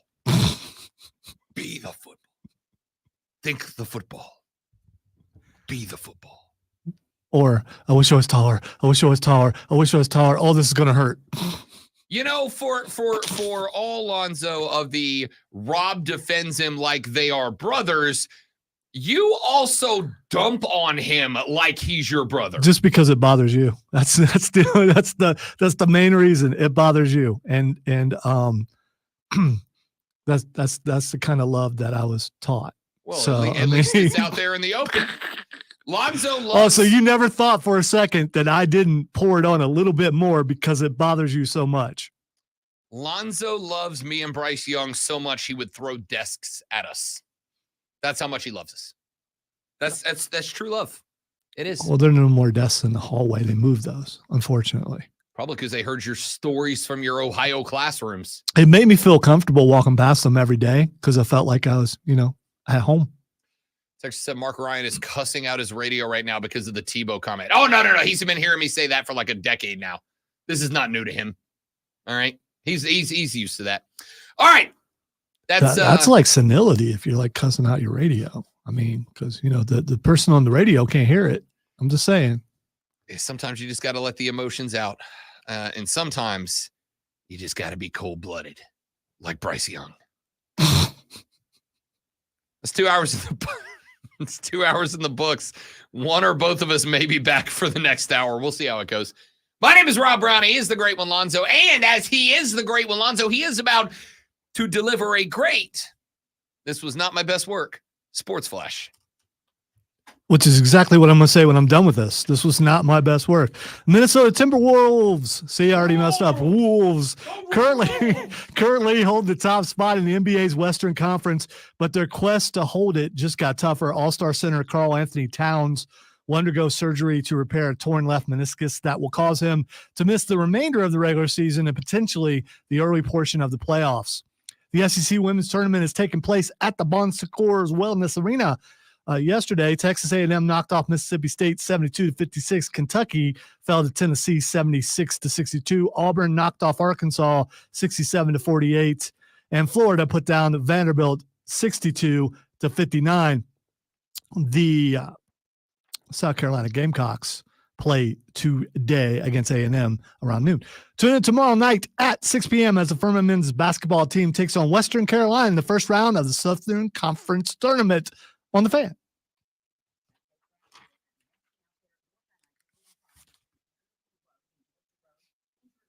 Sorry, the comments about, one of us may not be back just it messed me up.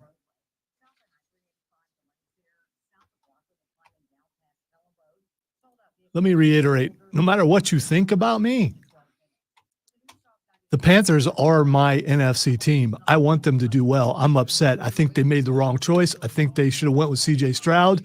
And that was about bias at first because of Ohio State, but we saw what he was able to do with less, and everything that they said about the Panthers, they said about Houston, and then revisionist history, people act like it wasn't said, and it was, and he was able to do something there. Bryce Young was not able to do anything with the Panthers. I want him to do well. Hopefully he's got better management now and a better coach, and hopefully he does well. And you moles can tell him I said this, but Rob defends Bryce Young in a way I've never seen before, and it's weird. So, of course, I'm going to come at that.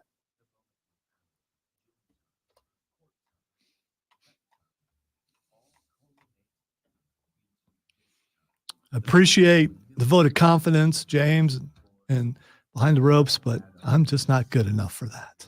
Thank you, Shane. I love you too.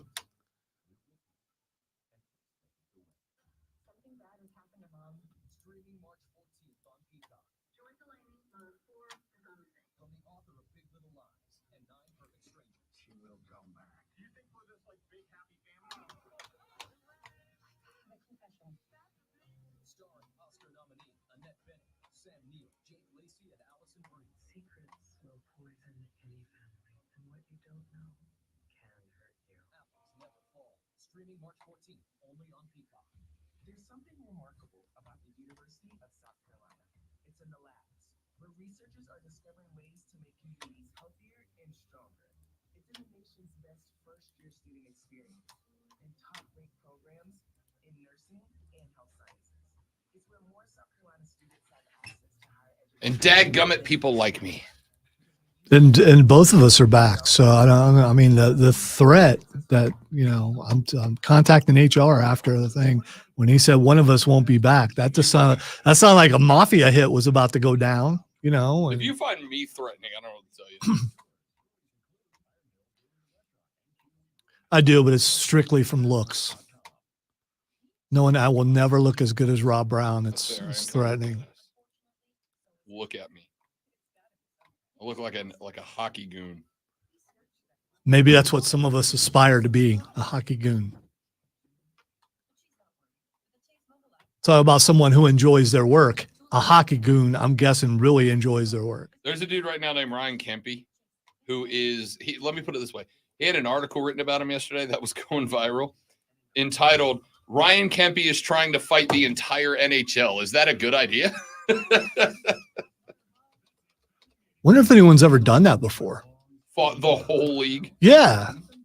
Or at least one guy on every team.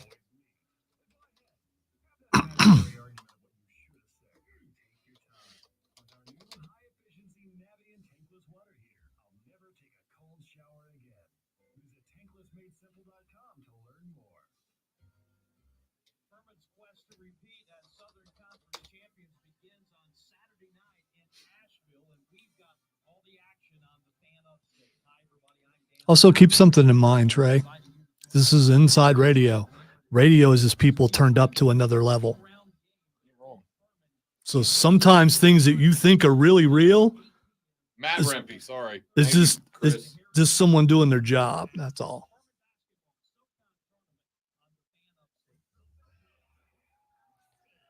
And we are and will always be wrestling fans on the radio doing wrestling.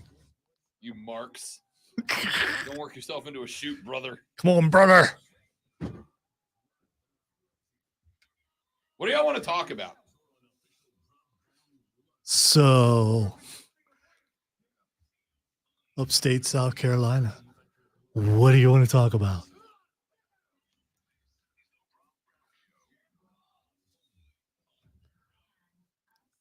Now I just want to do this.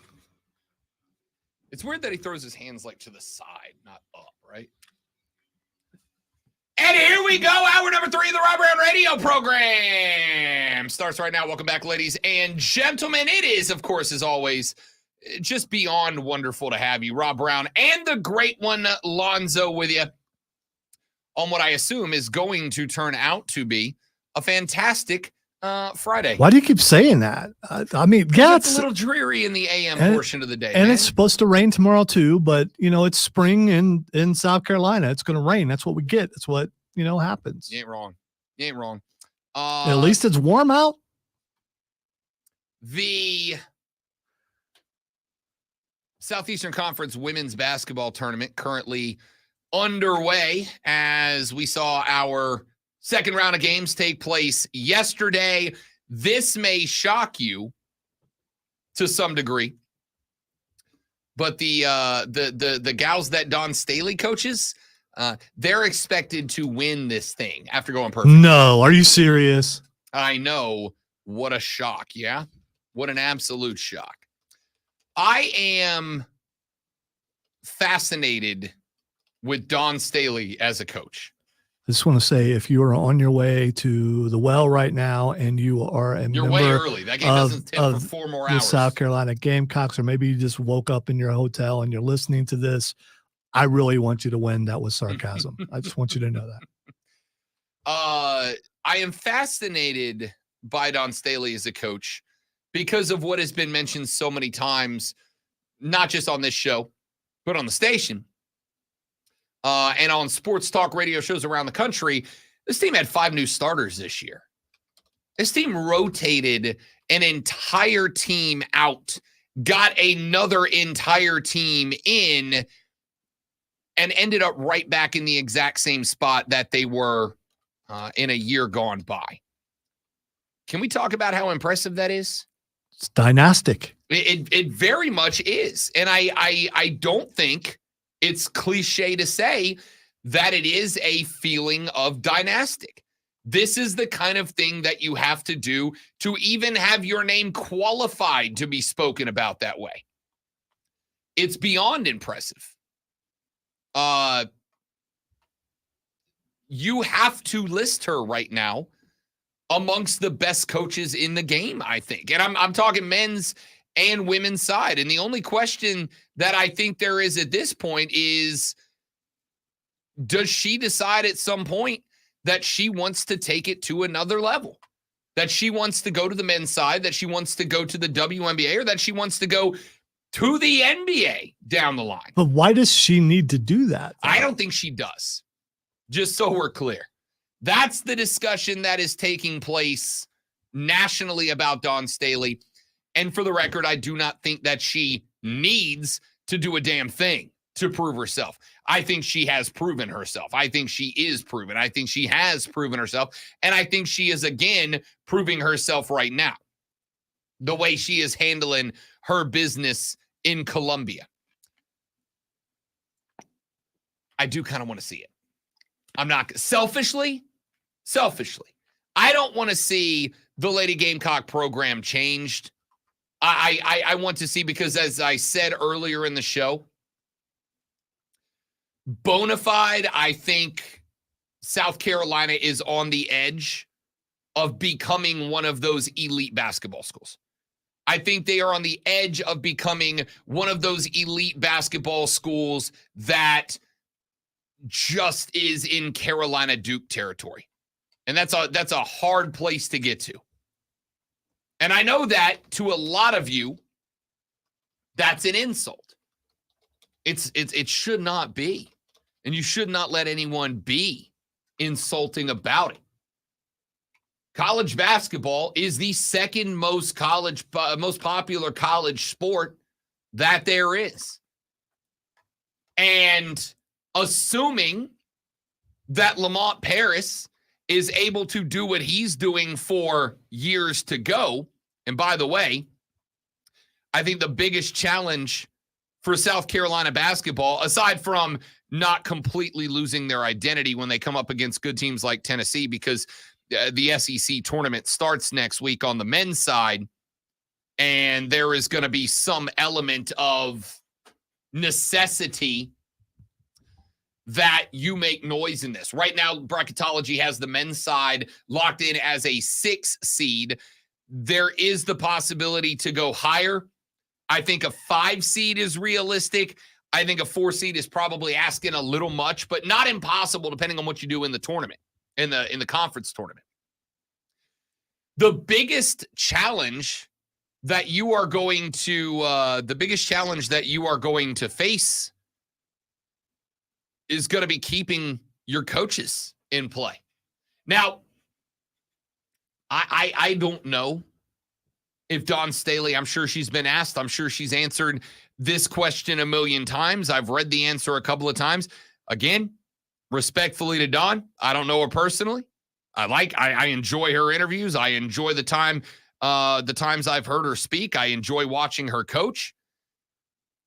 I have zero idea if there is anything in the back of her noggin, in the back of her brain, that is calling her to give it a shot on the men's side or to jump up to the WNBA or the NBA outright. I do know that as we are watching more and more teams at the professional levels hire women as coaches of professional teams. I think the San Francisco Giants just hired another one. The Miami Marlins had a female general manager there for a year that was working on bringing this team back out of obscurity into actual contention before, for some insane reason, they decided not to make her full-fledged president of baseball operations, and she walked. But as we're watching on a, almost weekly basis at this point, that proverbial glass ceiling be shattered, Dawn Staley being the biggest of those names right now, I do wonder if there's not something calling her forward. And again, selfishly. All right. On behalf of all South Carolina fans out there, stop trying to get her out of South Carolina. Okay. So that we are clear. I am not trying to do anything. You know what I hope happens? Whatever the hell Dawn Staley wants to happen. Okay. If she wants to be a lifer for the Gamecocks, I'm here for it. By the way, so that we're all on the same page, it's better for me if she stays. It's the only thing that would have been better for me than her staying on board as the coach of the women's team would have, I'm sorry to say, because I enjoy it, would have been if she would have walked over and taken over the men's side before they hired Lamont Paris. But real good hiring in Lamont Paris, or at least it looks that way on paper so far. I hope all the teams do well side of me. Yeah, no, stay. This team is dynastic. This team is a team that is getting love on every outlet that's out there that is talking about women's basketball. Sure. And she also appears to be a fun person, not crusty like some coaches are. She's actually been on this station before early on when we first started. We had 1, maybe 2 interviews with her, and she was awesome. And she doesn't seem to change as far as that goes. And I hope she stays with the Gamecocks for another decade. For the record, she'll be on this program after the season's over, and I'm looking forward to it. I've not gotten the chance to interview Dawn before. I look forward to that. The sports fan in me, just a general sports fan, 100% wants to see her move over to the man's side and see. Fun fact, Rob, Dawn Staley is 4 years younger than Jake Paul's next opponent. That's a great text, Wesley. That's a great text. The sports fan in me wants to see her move over. The sports fan in me wants to see her go over and kind of shatter that old school mentality, because I do think she has commanded enough respect that she would be successful. And I think she knows the game, obviously, exceptionally well, as well, if not better, than any other basketball coach on either side right now does. But I think it's not just about that. It's about the fact that she has proven that she's a damn good leader as well. I don't care who you look at. Let's look at John Calipari for just a second. John Cal's over at Kentucky. And granted, this Kentucky team is coming alive right now. Kentucky is one of the bigger threats out of the Southeastern Conference right now. They're playing the best basketball they've played in a while. But John Calipari has been complaining for the past couple of year after years, even though he's built his program out of it, about the one and dones, right? About the one and dones, about guys showing up to play Kentucky ball, playing for a year, and then taking off to either hit the portal or to jump up to the National Basketball Association. Don Staley is keeping gals on the roster. This is why right now, in the age of NIL, in the age of the transfer portal, this is why I would list Don Staley amongst any coaches. And I'm talking any sport, either side, any coaches in the game. I would mention Don Staley amongst the best. And I would do so because she is keeping the folks that 100% could be getting opportunities to go play elsewhere. They want to be in South Carolina. She is recruiting exceptionally well. She is reading global basketball by bringing in young ladies like Camila Cardoso. What element of coaching is she not nailing? The recruiting's good. The retention is good. Sending athletes to the next level, great. She sent the number 1 draft pick in the WNBA last year. The only thing that stood between her and another natty last year was maybe the best college basketball player or the most notorious college basketball player in America last year, Caitlin Clark, who, again, I don't need to go on and on again about how successful, how talented, how skilled that young lady is. There is not an element of head coaching that Don Staley isn't nailing right now. That is why I said earlier when we played you that clip from Chip Kelly. I respect that Chip Kelly is putting it out there. I don't want to be a head coach anymore because there are a ton of responsibilities and moving parts that you've got to get down. You've got to be a CEO as much as a coach. And I believe the best part of football is football. Well, if the best part of basketball is basketball, that young lady has the eyes of America turned in her direction right now. And I think there's something to be said for it. Let's run to a break. When we come back here in just a minute, we got to talk NBA ball. My guy, Hatin Ass Mario, going to join us on the show to talk a little shooty hoops. We'll take a look at some of the breaking news out of the NBA as Karl Anthony Towns going to be out until the playoffs, maybe through part of it, with a necessary surgery to repair a meniscus. How's that change the West? Are the Nuggets rounding that corner? I told you they were going to round, though I thought they were going to do it later in the season. They got the better of Beantown last night. We'll talk about that. And he told me last night that he has a historic comparison about Luka Doncic that's going to blow your mind. Hashtag clickbait. We'll see. We'll see if Mario brings it when we come back on the Rob Brown Show and the Fan Upstate. Smith. All right, guys, one more live read, and we're coming back with Mario after this. Y'all stay right there.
what's up, dude? Hey, what's going on, brother? How are you? Hello, partner. Doing all right, big dog? Yeah, I can't complain. How about yourself? I mean, I'm getting paid to talk about basketball on a Friday. How bad could my life be? That's what I'm saying. A little hint: don't work the number 57 into anything that you say today. Number 57. Mike Tyson's age. Don't work that in there. He's 57 years old. Oh, That's going the into guy that. Jake Paul's going to fight to legitimize himself. A 57-year-old man. Get out. I'm actually worried he might die. Like, I'm actually like worried about that. Like, Which what? one? Like, Which one? Like Tyson, like Paul. I mean, Paul can hit. Like, one hit, he could really go down. See, you're making him mad already. So I shouldn't have said Mike that. Tyson hits Jake Paul in the head so hard his head spins in a circle. Fair. Are you pumped? Are you guys pumped by the way for this UFC card tomorrow? I'm ecstatic. It's the first one in a while I think I'm going to watch. Like, I think I'm going to get it. It's a good card. Will you do your hair like Sean O'Malley for it? Mario did. No, I want you to do it. I don't Yeah, those comb rolls look tight. That looks painful. I can't. If my ponytail is too tight, I can't handle it. So I can't imagine how that hurt when you did that. Dude, honestly, so like right, like up top, not bad. It's the right here where I'm like, where I was like, God, that hurts. And they really pull. Like that was the only part where I was like, shit. That hurt so bad. Watch your language, Mario. Be I an was about to adult. say. Be a professional. We're not on air yet, right? We're not, but be better. If we were, you would have seen me hitting the dump button. So don't test me. Don't test it. He will dump you. Yeah, I've been dumped for way less. Yeah, God, now I want to talk about Paul versus Tyson. Now you got me hooked on that, dude. No, absolutely not.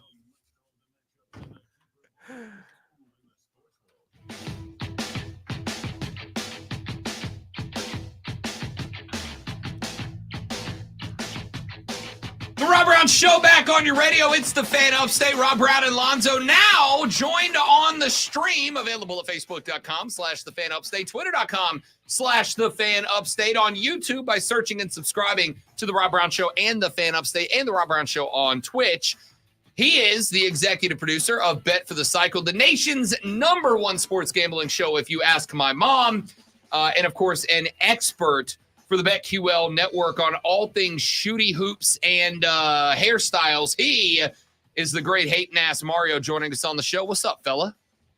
You know what, Rob? I'm living the dream this morning on a Friday morning. I'm talking hoops with you. I see Lonzo. He looks good.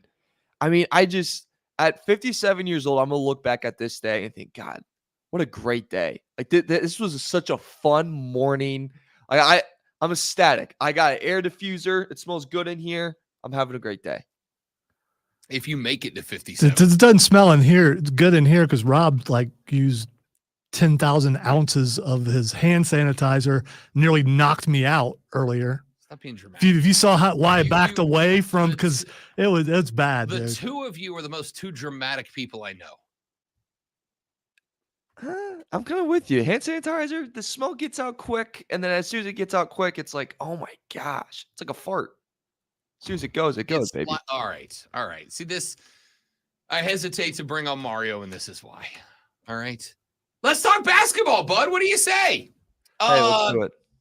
Karl Anthony Towns down with the meniscus. The Timberwolves, the #1 seed in the West right now. You and I both said a couple of weeks ago we didn't expect them to be there at the end of the year. Now Big Cat going to be down through the remainder of the regular season. Might miss as much as the entire opening series if the Timberwolves have to play in it. I assume that they will. How big is this in the West that the Timberwolves just lost their big gun for the remainder of the regular season? If you're the Thunder, you're pretty pumped right now because you really need that 1 seed and really want that 1 seed, and it's looking good for you. Because no Cat, there goes your second scoring for the Timberwolves. That's hard, man. He's a hard guy to replace. That scoring, that's an extra defender that's pretty big that can help out. I know he's not the best defender, but still, it's big, and it's going to rely a lot on Anthony Edwards. And we saw last night he can be Superman, obviously, but he was also being Superman against the Pacers, whose defense is, how do you say this, not very good at all, who's terrible. So having 41 on the Pacers, yes, that's very impressive. And yes, he was there on both sides of the ball. And yes, you could argue that was his best game of his career. But it was against a defense that isn't very strong. Like, what happens when you play a Clippers defense like that? And their schedule doesn't get any easier, by the way. They have Nuggets 3 more times this year. Nuggets are going to play pretty hard finishing out the year because, again, they want better seeding. You have the Suns 2 more times. By the way, they need to play better because they need better seeding. Then you have the Cavs who really want to seal up that 2 spot. So they're going to, once again, play their guys. They're going to play pretty hard for it. Then you have the Clippers and the Warriors. Clippers, are they Clippers? They might rest guys. Yeah, sure. Or, again, might try to go for that higher seed. But the Warriors are not. The Warriors are trying to skyrocket into this whole dance. So it's not going to get easier for the Timberwolves. They're going to slide. They're going to drop. How far is I think the biggest question. I think they could drop. I mean, they're only a half game ahead of the Thunder, 1 game ahead of the Nuggets, and 3 games of the Clips. It's pretty possible that they could drop all the way down to 4 before it gets to playoff time. You mentioned the Nuggets. I made a call 3 weeks ago. The Nuggets will be the 1 seed in the West. And I'm standing on that. And last night, all of a sudden, they're not just beating Boston, they're beating Boston. Like, I knew there was an afterburner moment for the Nuggets. That felt like a team, we were talking about boxing earlier, felt like a team that just lives with the rope-a-dope, right? They're gonna let you get comfortable, let you think that they're a 3, a 4 seed caliber team. And then 2-3 weeks before the playoff brackets got locked in, they were going to actually hit the throttle and be the team that won the NBA championship last year. Did we see that last night? Was it a bad night from Boston? What was your break on that game? I think it's a mixture of both because once again, we saw why Jokic is the best player in the world, right? Like his triple-double, he could do anything he wanted against the Celtics, and Celtics had no answers for him. I also think it's a partial. We see that Boston just won 11 in a row. And then they had a hard game against Cleveland where Wade, not Dwayne Wade, goes off for 20 in the fourth, which like rarely ever happens. In a 7-game series, by the way, that's not happening again. So there's Celtics coming off of that. And then they play the reigning champs in Denver, which is a hard place to play. And then they lose. Jason Tatum doesn't have the great game. And we're all ready to pounce on the Celtics and going, oh, they're fake. They're nothing. They're nothing. Pause on that. They're still the number 1 team in net rating. They're still I believe their 2nd defensive rating and number 1 in offensive rating. They're still one of the better teams in the NBA. They can have 2 bad games. Breaking news. The Nuggets, on the other hand, I think we did see, countering to that this is still a championship team.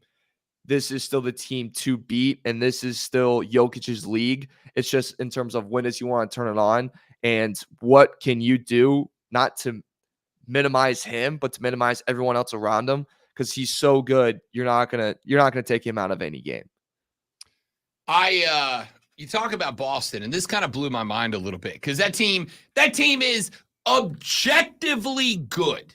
This isn't like they've had a couple of good runs, and you're going to see some folks that push back and, we can nitpick this. That. This team is an objectively good Boston. This is the team that Celtic fans have been waiting to see for like 4 or 5 years in a row now. They have finally clicked. They have finally done it. I get on social last night, Mario, and I'm watching people begin to talk about the collapse of the Boston Celtics are falling apart. That is what we in the business refer to as a real bad take, right? Yeah, no, absolutely. I think it's Boston overreacting to 110 degrees that way. It's ridiculous. Look, I get it. We've seen this before from Jason Tatum and Jaylen Brown. I think what's unfair to them, Rob, is that like at 19 years old, they were like in the Eastern Conference Finals. Like at 19, they were, right? And it was because the East was so bad and there was no one else. And then we take everything they did from then on and go, they just always choke. They always choke. How about they couldn't buy alcohol the first time they put an Eastern Conference game and they're playing against LeBron James? Like, how about that, guys? Can we factor that in for a second? They are the far and away best team in the East. There's no team that touches them. And when everyone's like crapping on Boston, I was like, do you guys remember like a week and a half ago when they just like, I don't know, for I believe the 3rd time this year, 50-balled the Warriors? Like, can we remember that really quickly? Like, that was pretty impressive, right? Like, just remember those moments. Every team's allowed to have their slumps. Last year, remember when everyone's crapping on the Nuggets because they had that little slow skid where they just like they didn't care because they didn't care. They were that good. They knew they were that good, and they were saving it for the playoffs. Everyone crapped on because Jokic's MVP. I remember that. I'm old enough to remember that, and I remember a lot of stuff. So I think that's the thing we're doing with the Celtics right now. And then when we hit playoff time, we're going to go, oh, yeah, they are the best team in the East. I forgot about that. Here's what I love about this team. There are two guys not named Tatum and Brown that I am really glad to see having success. One of them is Kristaps Porzingis. This is a dude who has been beat up on everywhere he's gone, having a phenomenal year because there's so much attention that has to be played to the Boston Celtics playing outside the three-point in that Porzingis is taking advantage of that. And then Drew Holiday, who has been since his time in New Orleans, probably my favorite non-Pelicans player because he is an old school slap the court, play hard nose, jump the lane defense, and a pretty good point guard on top of that. The success for Boston to me, Mario, is not, I mean, it is Brown and Tatum. They can score the rock. But the success is Holiday and Porzingis doing what they do and demanding that you pay less attention to Brown and Tatum, and that lets them go off. And look, you got Jaylen Brown, you got Al Horford in the backup role that stepped in and done some stuff. Derek White's had some good games here and there. But Holiday and Porzingis are the unsung heroes of this team. And the reason if Boston's going to make the Eastern Conference Finals, those two guys will be the reason why, in my opinion. I completely agree, especially with Holiday. He's gonna have some tough matchups going to the playoffs, right? Like he's an excellent defender. That's all we know about him. Really, but he's gonna have some tough matchups, right? Like we're gonna need him come in when he plays the Heat. He's got to guard Butler. Butler owned him last year. He's got to come back in and play a little bit better than that. He's got Donovan Mitchell that he'll probably have to face. He's got Maxey he's probably have to face. Like there's gonna be some really good tests for him in the Eastern Conference. I think honestly, you mentioned his name later, but I think Derek White is just right in that group. Because his scoring option that he can be when Tatum and Brown aren't having their night where they can't get it going is exceptional. Like his playmaking is exceptional. Defensively, he's so smart. He's always in the right spot. And, I go back to the Heat game last year that forced game 7. Who was it that tipped it in to go? It was Derek White. He's always in the right place at the right time. He's a smart ball player. And if the Celtics don't win it this year, what happens to White? Because he's going to ask for a lot of money. He deserves a lot of money. He should go to Chicago. But my point is I think they will go as far, not as Tatum and Brown go, to your point. They will go as far as Porzingis, Holiday, and White, and Horford let them to go. Because those are the guys that are really, really key in them winning. Because you can only ask so much of Tatum and Brown. I love that team. I love that team. I love the Nuggets. There's another team I enjoy, and this one's fun. I want your take because I have heard every opinion on the Miami Heat on both sides of the spectrum, right? You hear people that go, oh, it's just in their DNA to show up when it's playoff time. It's just in their DNA to get there. And then there's other folks that go, look, this team just doesn't have the talent that it's had in years gone by. They're hanging out in the 6th seed right now. They are not a play-in team right now. Does Miami have it? To me, as long as they're not a play-in team, and as long as they can have Tyler Hero, who's been out for a while, and Jimmy Buckets healthy when the playoffs get here, and Bam Adebayo is just average, Miami's a sneaky dark horse team to me. No, 100. I'm with you, like 110,000%. Like I think if they just stay, like I think staying at that 6th spot's really not bad for them because right now, let's just say, all things ended today, they get the Cavs. Well, we saw I am a Cavs believer, but we did see what the Cavs did against the Knicks last year. Spoelstra versus that young Cavs team, it's a pretty good matchup if you ask me for the Miami Heat in the first round. I am a believer. You see Terry Rozier starting to kind of find his role in this team. He had 27 last night. He looked like he's starting to find his role in the offense. That's going to be scary. Jimmy Butler takes it up to a whole nother level in the playoffs. And their young guys are young and they're good and they've been tested in college basketball.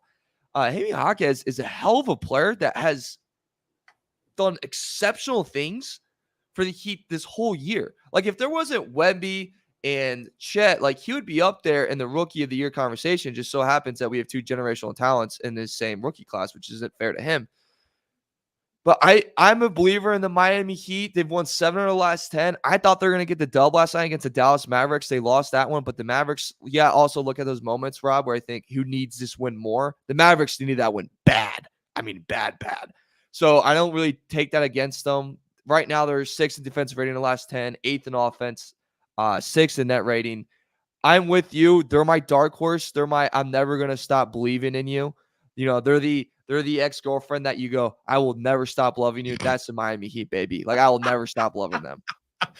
All right. So we go from one team that's always kind of there to one team that's always kind of been there. Less than a week ago, the Golden State Warriors put together a historic dub. I mean, I have to stop what I'm doing to go tune into this game style win. And they tricked me because I'm like, all right, there it is. Steph and the boys got it together. Draymond's finally got his head on his shoulder.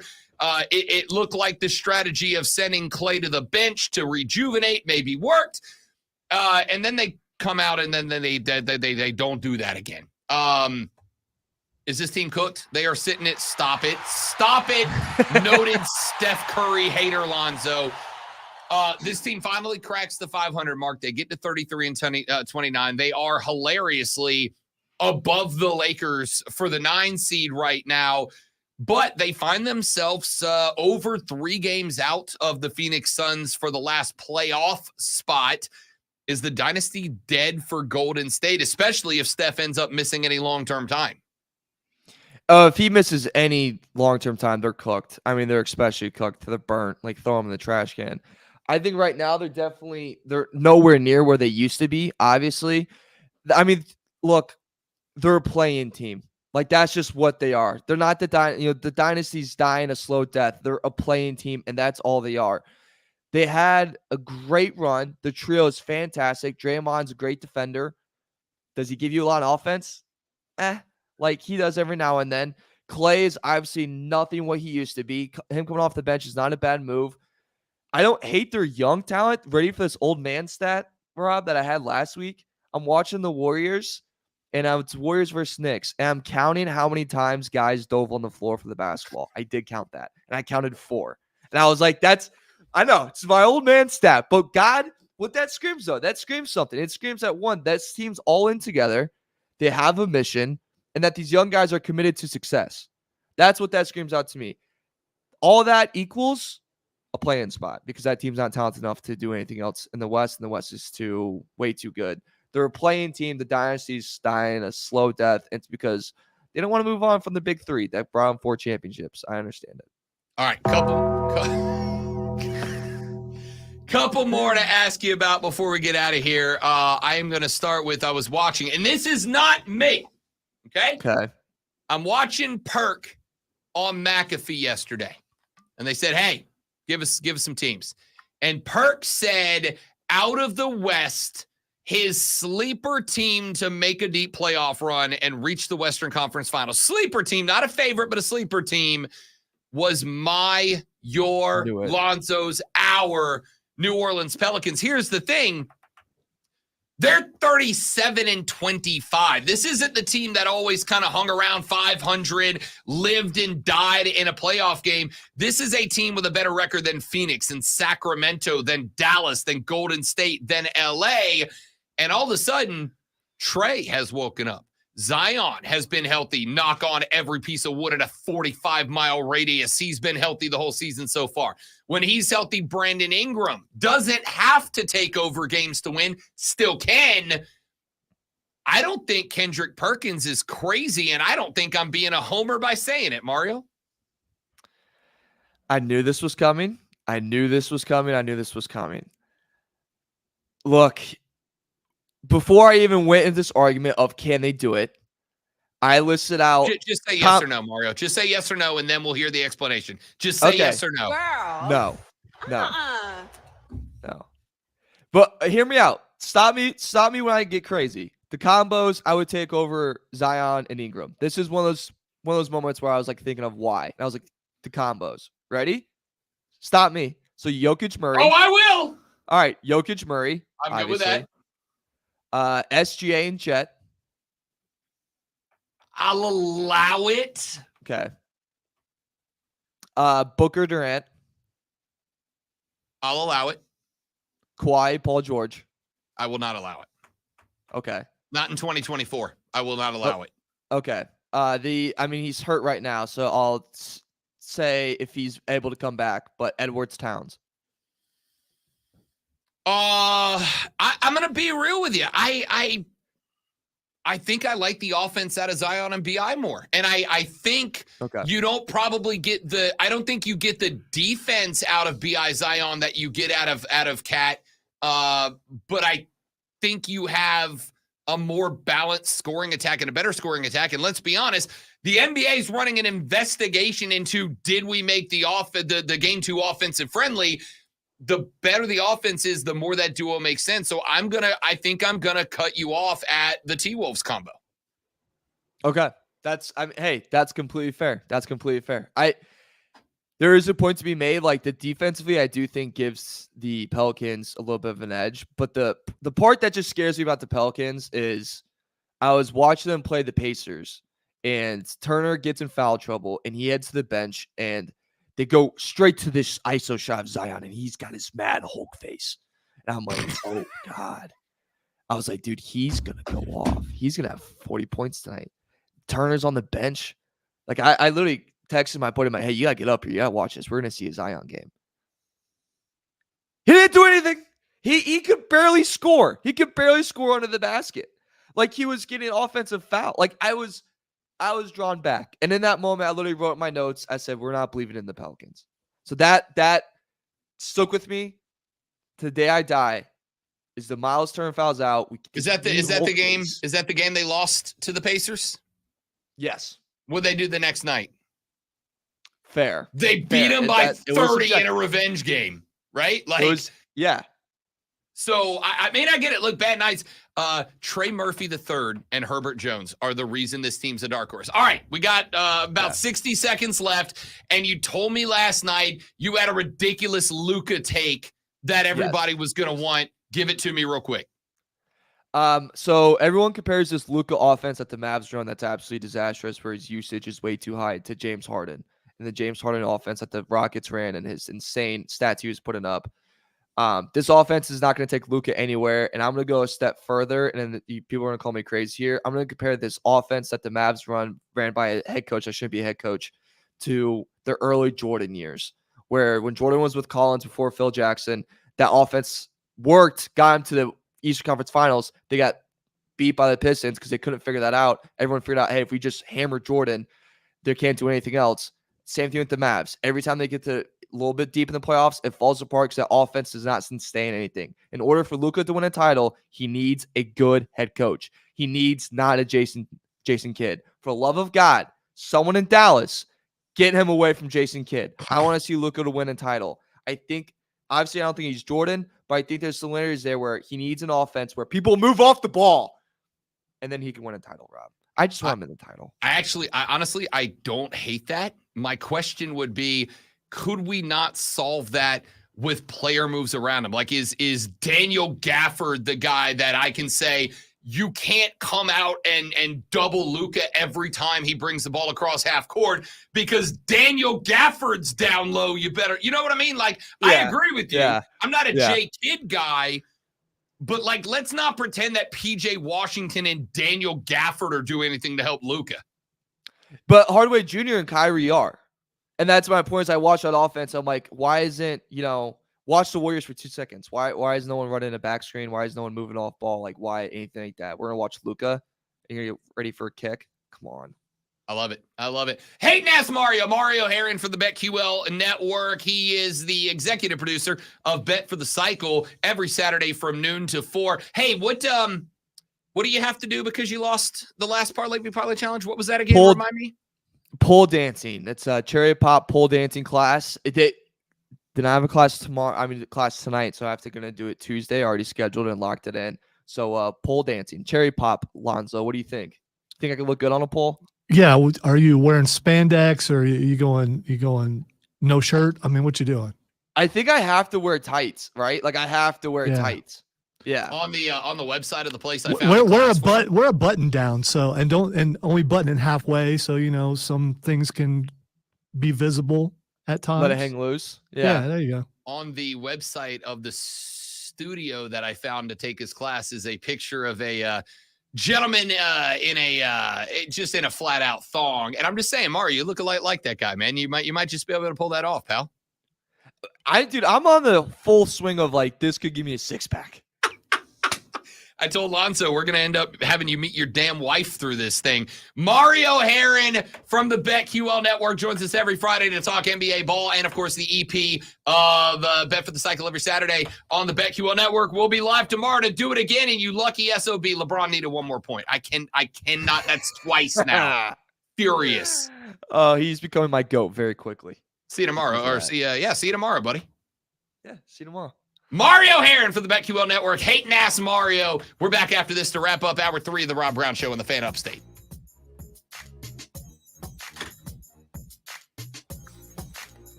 Nice work, broski. Thank you, brother. Thank you. Yeah, man. I will clip this after the show and send it over to you.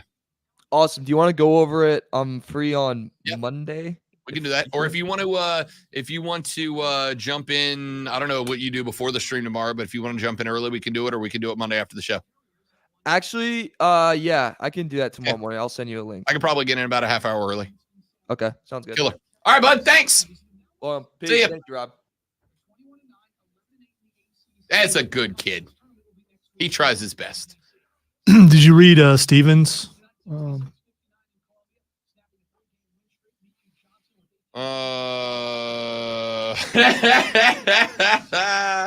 don't know off the top of my head. It's been a long time since I studied a periodic table. I looked it up for you. It's 57. Really? It is. Chemical element with symbol La and atomic number 57 classified. He doesn't get it. It's okay. It's a solid at room temperature. You know what? I love chemistry and concept. I hated it as a student because it was so much math, and I suck at math. If I was good at math, I would have been a scientist. Stephen just made that up so we could the number 57, and he's so taken by the science, he didn't get it. He did not get it. Stephen, that was real good work. Real good work. And Wesley, that is how you correctly say that, by the way. Unbelievable, Stephen. A big God. I even told him, and he still didn't get that he got.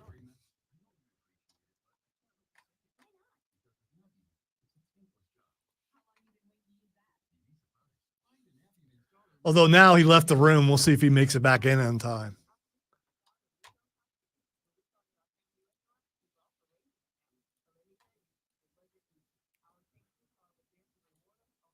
$57. You jerk.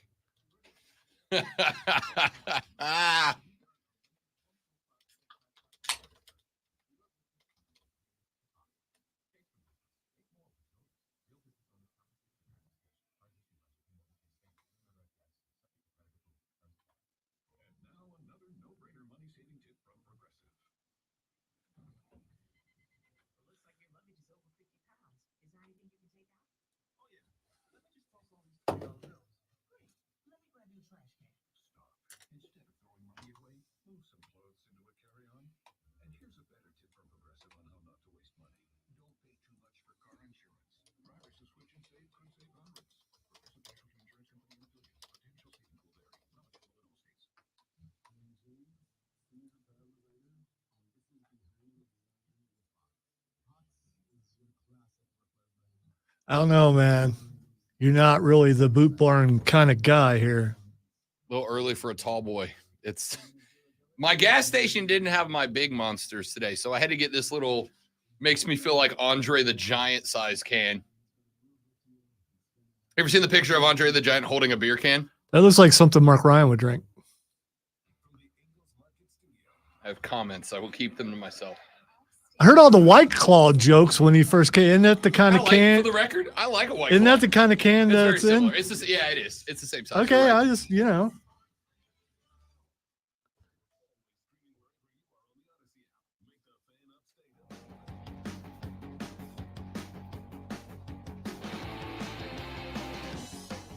Wrapping up the third hour of the Rob Brown Show right here and only on the Fan Upstate. Give me a follow on Twitter X because I will be pending catastrophe. I will be at the well this afternoon at noon when the South Carolina Lady Gamecocks take on the Texas A&M Aggies in the SEC Women's Championship game. When I got here back in March of 2020, and I found out this tournament got played here, I got very, very excited. In fact, Zoe, the SEC Women's Conference Championship was the last sporting event that I attended in person before the COVID shutdown. I was going to say, when you got here and then the world shut down. Yeah. I got here February 28th and March 1st started. Now I'd done the show from Florida the week before that. But February 28th, I got here, and March 1st was my first show in this chair in this studio. Actually, I think it is the same chair, but in this chair in the studio. And then, like, the next week was the SEC Women's Tournament, and that was the first and last sporting event I got to go to. I did a Carolina Furman baseball game at Fluor Field. The day I got here, there was a game between Carolina and it was either the day or the day after. Carolina Furman baseball game at Fluor, which like halfway through that game. In fact, I met Michael Stathakis for the first time at that game. But that was the first event. Fell in love, knew I was going to love this area. Hit the SEC Women's Tournament, I think the next week, and then everything stopped, and it was bad. It was just bad. But it was a heck of a send-off, and so I look forward to. Last year I did not get to go to the tournament championship. This year it is back in my life, and I'm very excited about it. The thing I remember most about that time was we were at a live remote, and you and I ate a pizza in front of Mark Ryan. Sure did. He can't eat that. It's kind of mean. Hilariously. It's really mean. He can't eat regular dough, so he couldn't eat the pizza. So we ate it right in front of him. He was most appreciative. For the record, at the time, I thought Lonzo was just offering me a slice of pizza. I didn't know that there was nefarious motive behind it. Okay, all right. I just thought we were sharing a piece of pizza. All right. So me and the executive producer of the channel. I'm like, oh, great, socializing with the big dog on the station. Did not know that it was an obvious troll at the time. Okay, I respect the fact that you glanced toward him a couple of times and saw him being uncomfortable. I didn't know. I didn't know. All right. I'm not evil like that. I'm not. Also, coincidentally enough, that was also the day I met my did not know at the time fiance. Yeah, I'm aware of that Yeah. because she asked for my phone number so she could text me about you.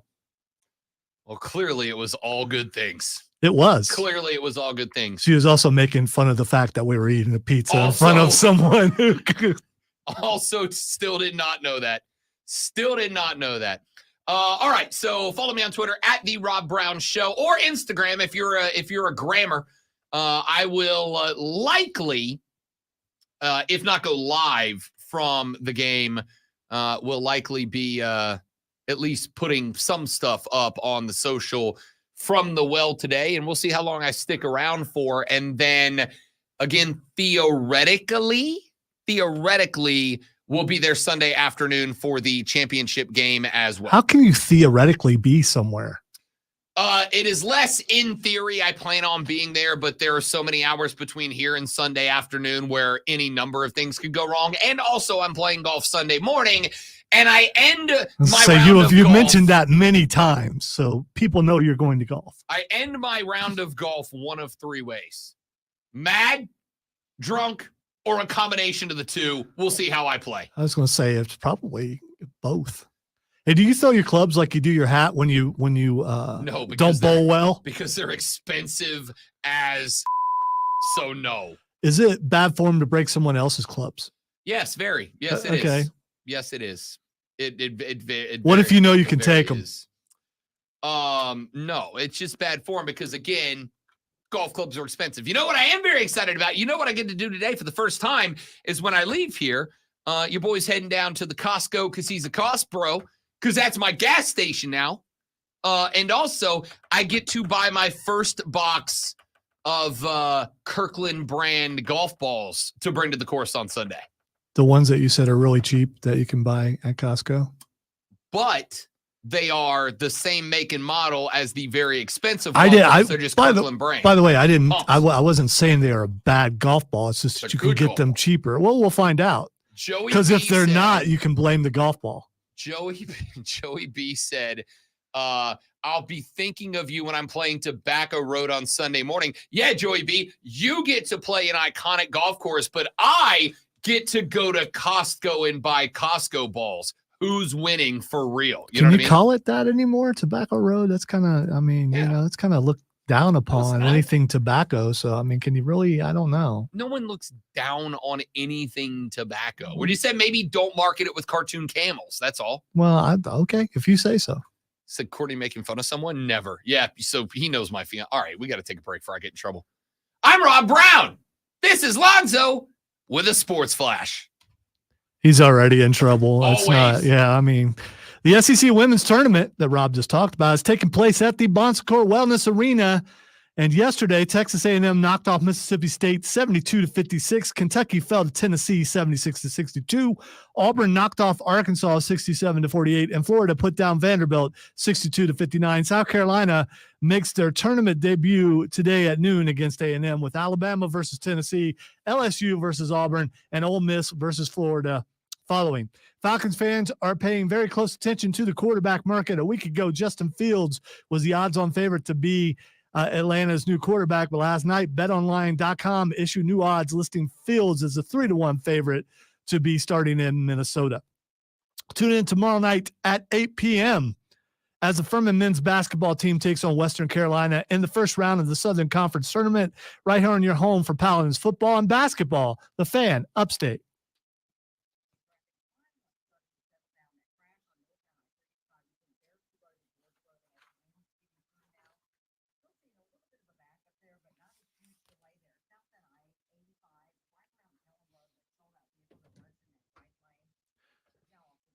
You're right, Joe. I just wanted to get a look before he walked out of the room.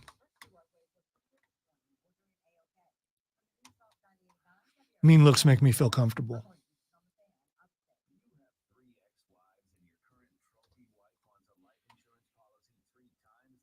I've said it many times. That's the only way I got through most of the Charlotte Flair interview is I made her mad and she gave me mean looks the entire time.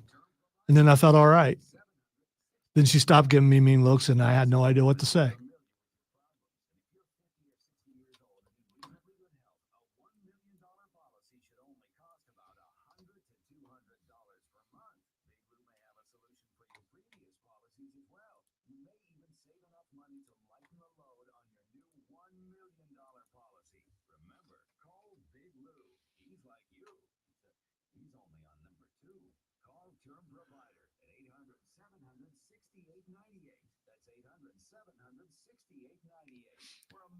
That's not it, Zach. I love aggravating everyone. I mean, there's no one. Well, I tell you what, if I don't know you and I don't, we'll say like you, I probably don't do that at all. But I am that annoying friend or coworker. I am. Without a doubt, I'm the annoying guy that you're like, come on, dude, that's enough.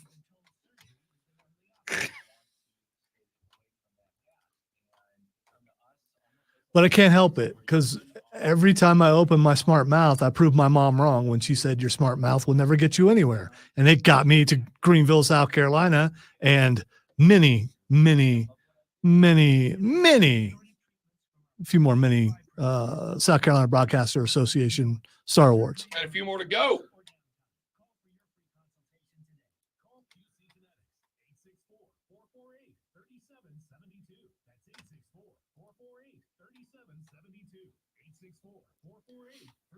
I put in our wish list as far as interviews go for South Carolina Comic-Con, and Danhausen is at the top of the list. Yes, so indeed. We'll see what happens.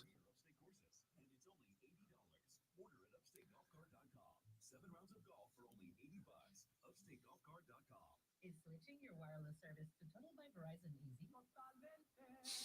And you get unlimited 5G data, $25 a line for 4 lines on the unlimited plan, and an amazing I gotta say, Shane, I don't think that's ever going to get old for me.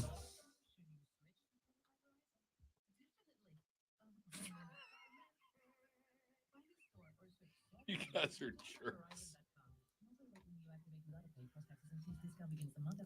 Additional terms apply. See website for data management practices. Now, during Staples Print Big Sale, get $20 off your print purchase of $100 or more, $50 off your print purchase of $200 or more, and $100 off your print purchase of $300 or more. So the more you print at Staples, the more you save. To demonstrate, print at Staples, you save. But if you print at Staples, you save. See how that works? Staples Print Big Sale. You know, there are some Fridays that don't feel like Fridays, but today feels like a Friday. Feels like a Friday.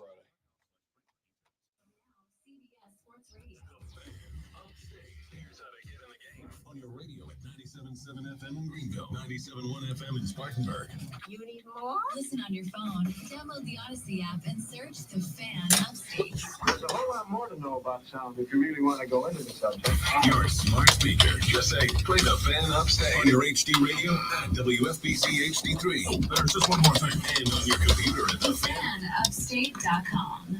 The Fan Upstate. WYRD Greenville. WORD Spartanburg. WFBC HD3 Greenville. The official sports voice of you, the Upstate Fan. CBS Sports Radio. It's live from the Odyssey. Man, check this out. You're on official Rob Brown lockdown. Represents being a win. Yeah. Unfiltered sports talk. Manufactured locally for the Carolinas. This is the Rob Brown Show. Rob only on Fan Upstate.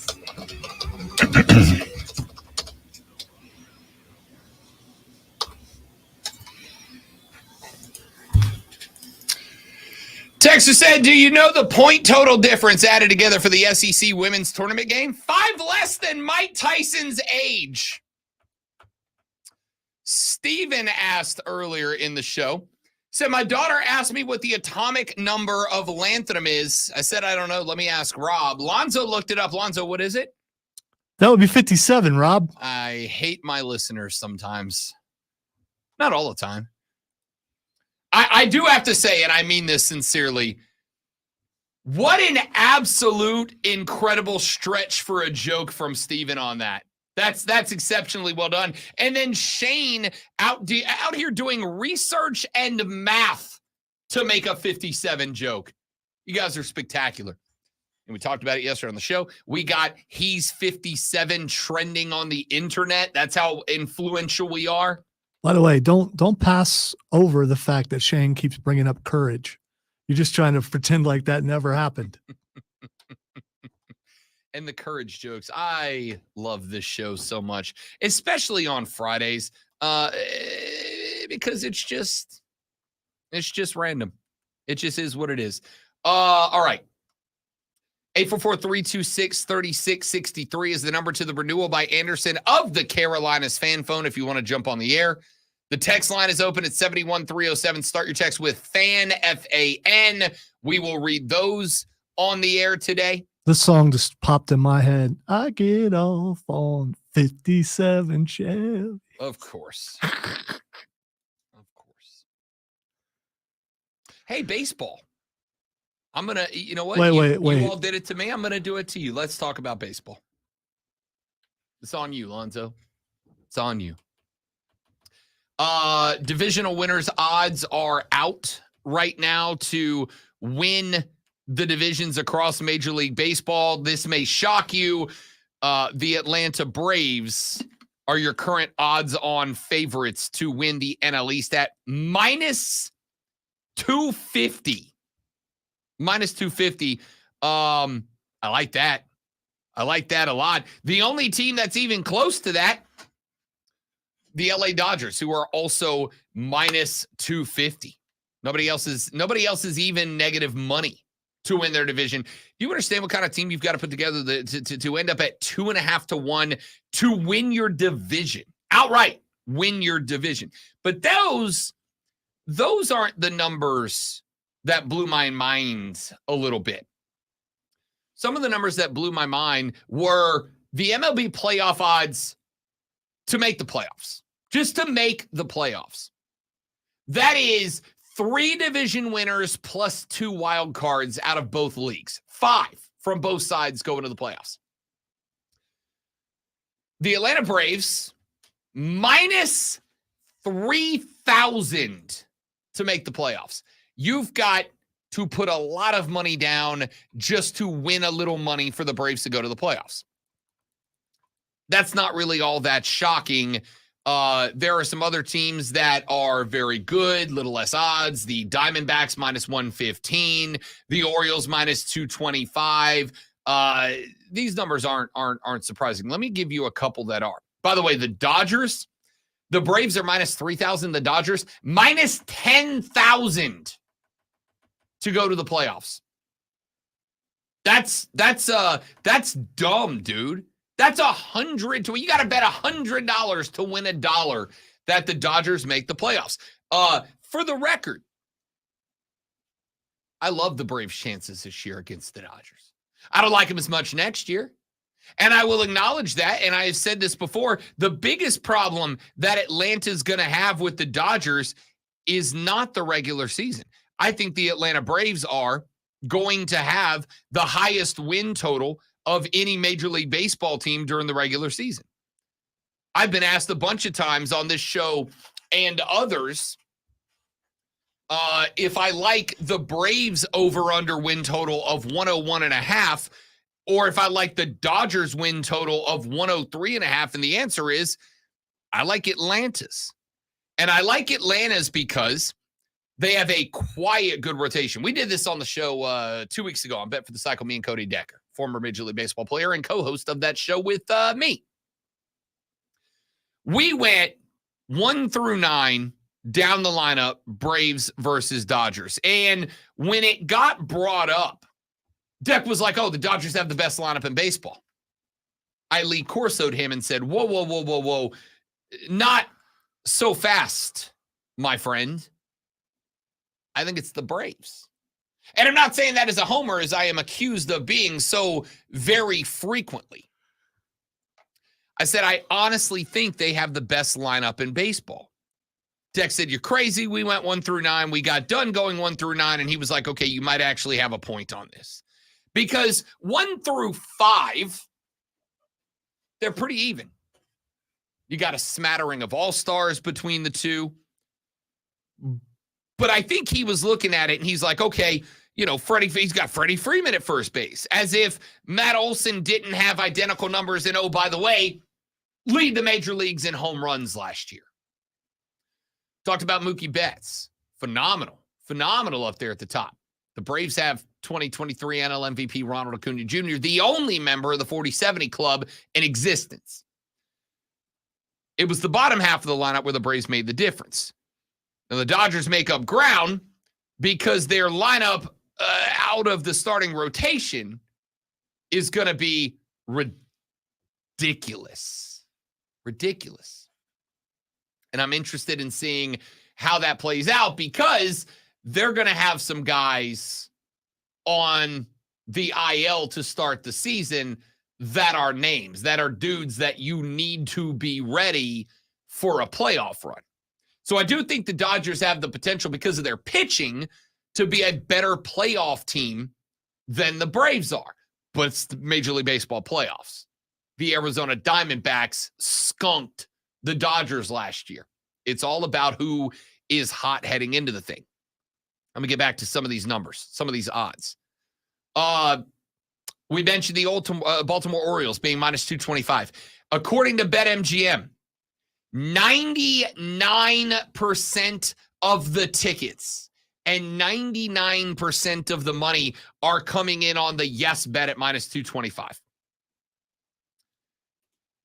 There are some other numbers that I find very intriguing as well. We talked about the Atlanta Braves, just to kind of put it into perspective. The Braves are minus 3,000 to make the playoffs. 33% of the money. 33% of the tickets are coming in on the Braves to make the playoffs. 8% of the handle is coming in on the Braves.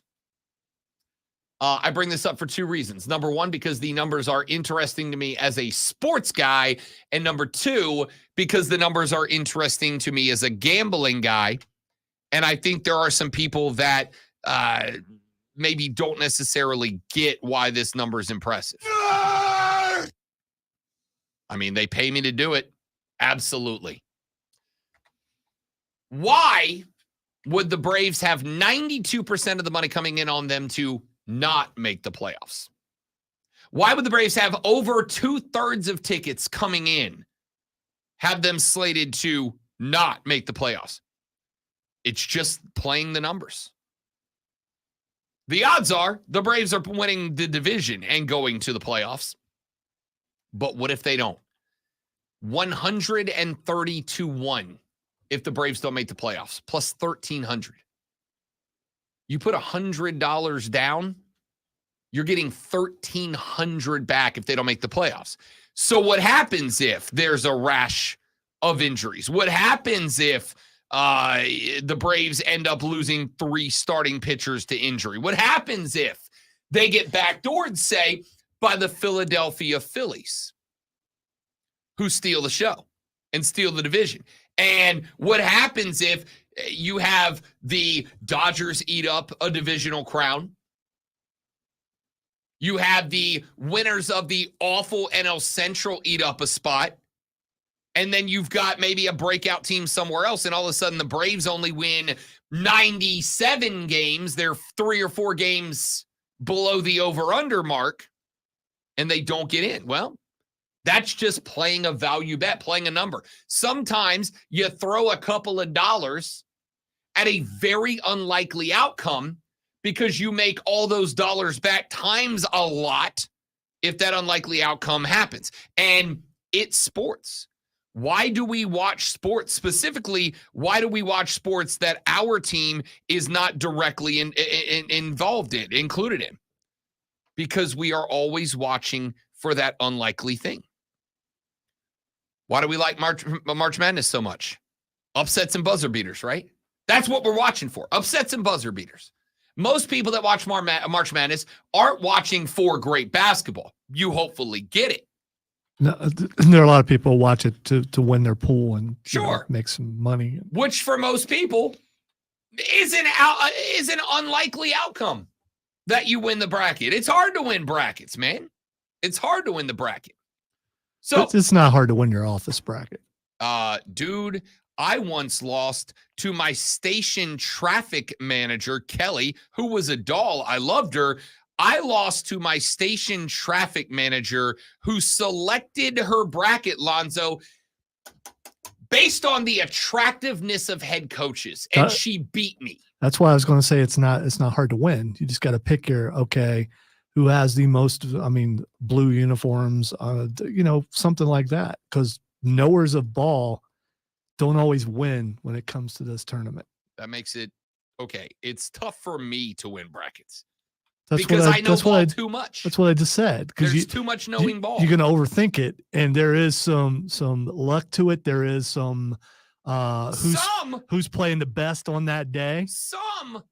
She won the bracket based on the way, like the things she would do to the head coaches. That's how she won a bracket. That's not some luck. That's pure luck. All right, your best bet is just got lucky. It's well done. The best bet is just to go chalk on the whole thing. I mean, why not? So, 2/3 of the bets against Atlanta. In the second round, in the 12th round, I got that because this. If you look at the odds, you look at the math. There's always this number. A 7 always beats a 12 right here, and it's just so much thinking going into it math wise, and I just don't know how accurate that thinking is. It's the 5-12 that there's one of every year. I knew there was something with the 12. I was half right. The 5-12, there's one every year. And I got some thoughts on who it might be. By the way, there's a chance South Carolina's a 5 seed going into this tournament. Now, I said last night on the BetQL network on BetMGM tonight, a show that airs right here on this very radio station from 7 to 10 with my dear friends Ryan Horvat, Nick Ashush, and Trista Crick. They said, Rob, give us a dog. Give us a dog. Give us somebody to pay attention to that maybe isn't getting the love you think they deserve. You know who my answer was? The South Carolina Gamecocks. I said, pardon me for being a homer, broadcasting in the lovely Palmetto State, but lesson games are a thing, right? Games where you learn something about yourself, games where you take something away from that game that makes you better down the line. I go back to a couple of weeks ago. The North Carolina Tar Heels went to Atlanta, Georgia, and took on I think calling the Rambling Wreck mid would be a compliment. And yet they beat the Heels. The Heels are going to be a 1 seed. They beat the Heels. And the very next day on the show, our own Hatin Ass Mario, who was on this show just a few minutes ago, jumped on and he said, Rob, I want you to keep an eye on North Carolina. And I said, why is that, Padawan? Why should I keep an eye on North Carolina? And he said, because that was a lesson learning win or loss last night. That was a lesson learning loss. That was a loss that some teams take. They get punched in the face. They bounce back way better for it. Look, they beat Duke the next time out. They got by Clemson, but they ended the season on a 5-game win streak, including a 33-point win over Notre Dame. This weekend, they're on the road at Duke for one more. And I'm going to go ahead and tell you, moneyline bet North Carolina to win that game. Lesson learning game. I think with a capital T that loss to Tennessee, at least to me, great one, that felt like a lesson learning game for South Carolina. Now, the only issue I have and the concern I have, and I would be lying to tell you I don't have it, is that I also thought that Alabama loss was a lesson learning loss for South Carolina. I also thought the Auburn beatdown was a lesson learning loss for South Carolina. And the problem that I'm having right now is that all 3 of those games were lost the exact same way. All 3 of those games were lost by South Carolina's offense not having results immediately out the gate and then changing everything. Becoming a different team. All of a sudden, we're not moving the ball around the perimeter, looking to open up and unlock the defense like we have been. All of a sudden, I got guys out here thinking they're LeBron James, trying to spend the entire game playing one-on-one. That ain't it. Never has been. So I would like to think that should change. Anyway, back to the baseball. I don't know how we segued so hard into college basketball, but here we are. Back to the gambling side of the baseball. I know, sorry. The Rockies are plus 2,500 to make the playoffs. 99% of the tickets and 99% of the money coming in on the Rockies to make the playoffs. Now, you may not know this, but the Rockies are bad at baseball. Last year, the Rockies finished last in their division with 59 wins. 59. To put that into perspective, there were multiple teams with 100-win seasons last year. They won 59. That's a bad baseball team. 99% of the handle, 99% of the tickets coming in on them to make the playoffs. How about this one? The Astros, minus 500 to make the playoffs, plus 360 to miss the playoffs. 88% of the money is coming in on Houston to miss the Houston Astros. The team that's been in the playoffs every year for what feels like 7 consecutive decades. Almost 90% of the money coming in on them to miss. Shane said, that's 2 more than Mike Tyson's age. Cool, bro. He's 57, by the way. Keegan said, my lawyers will be contacting you for compensation for the whiplash injury I suffered from going baseball to college hoops, back to baseball. Hey, it's the Rob Brown Show on a Friday. You know what you're getting yourself into. I think I also was injured by that. So let's meet up, Keegan. Here's my favorite number on this entire list of numbers that I am giving you for your own entertainment, and I hope at least some enjoyment. The Oakland Athletics, or as I'll be calling them this year, the friggin' Vagabonds. They are right now plus 2,500 make the playoffs. 99% of the tickets, 99% of the handle coming in on Oakland to make the playoffs. A team that you will notice are not Oakland anymore. They'll be playing under that moniker this year, but they don't have a stadium or a city. Barely got a fan base because most of that team's fans will probably be not watching them anymore. I hate it for Oakland. I really do. Pirates plus 500 to make the playoffs. You want to sprinkle? Now, this is why I say this one. Because there are some of these numbers. I am not in any world going to advise you to bet against the Atlanta Braves making the playoffs, the LA Dodgers making the playoffs, the A's or the Rockies to make the playoffs. Just Venmo me your money. I can waste it better than that if that's what you're looking for. There are a couple of teams I do like. I like betting Pittsburgh at 50-1 to make the playoffs. 5-1 to make the playoffs. I like betting Pittsburgh at plus 500 to make the playoffs. I'm intrigued in the Padres this year. They lose Juan Soto, who I think is going to be the reason that the Yankees are back in the AL hunt this year, because Juan Soto, I think, got ruined by San Diego last year. He's a Yankee. I'm intrigued by San Diego this year. I am intrigued if they figured out, maybe we let our locker room fracture so badly last year. Can that be fixed in a year? I might be willing to take out a flyer that the Padres do. Because if the Padres do, even without Juan Soto, they are still going to have one of the top production lineups in Major League Baseball this year.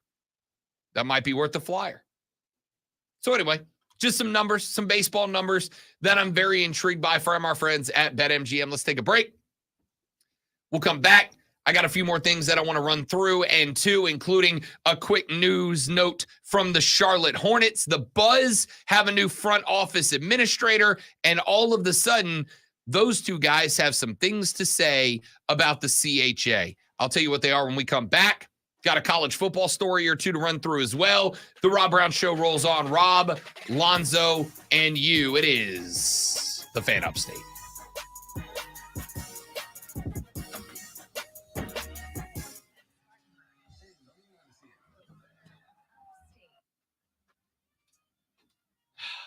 You guys are the worst.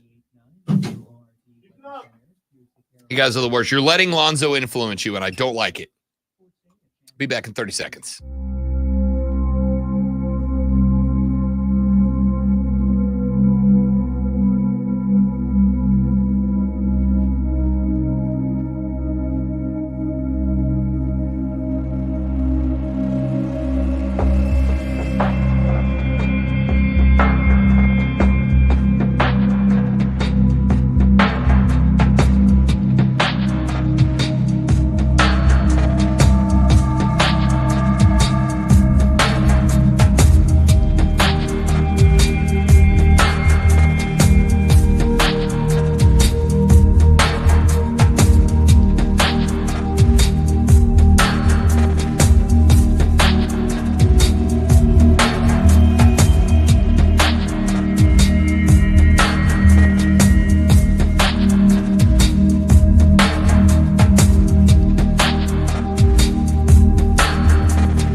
Or he's going to cash in on Cody and destroy the world. So many people would be angry.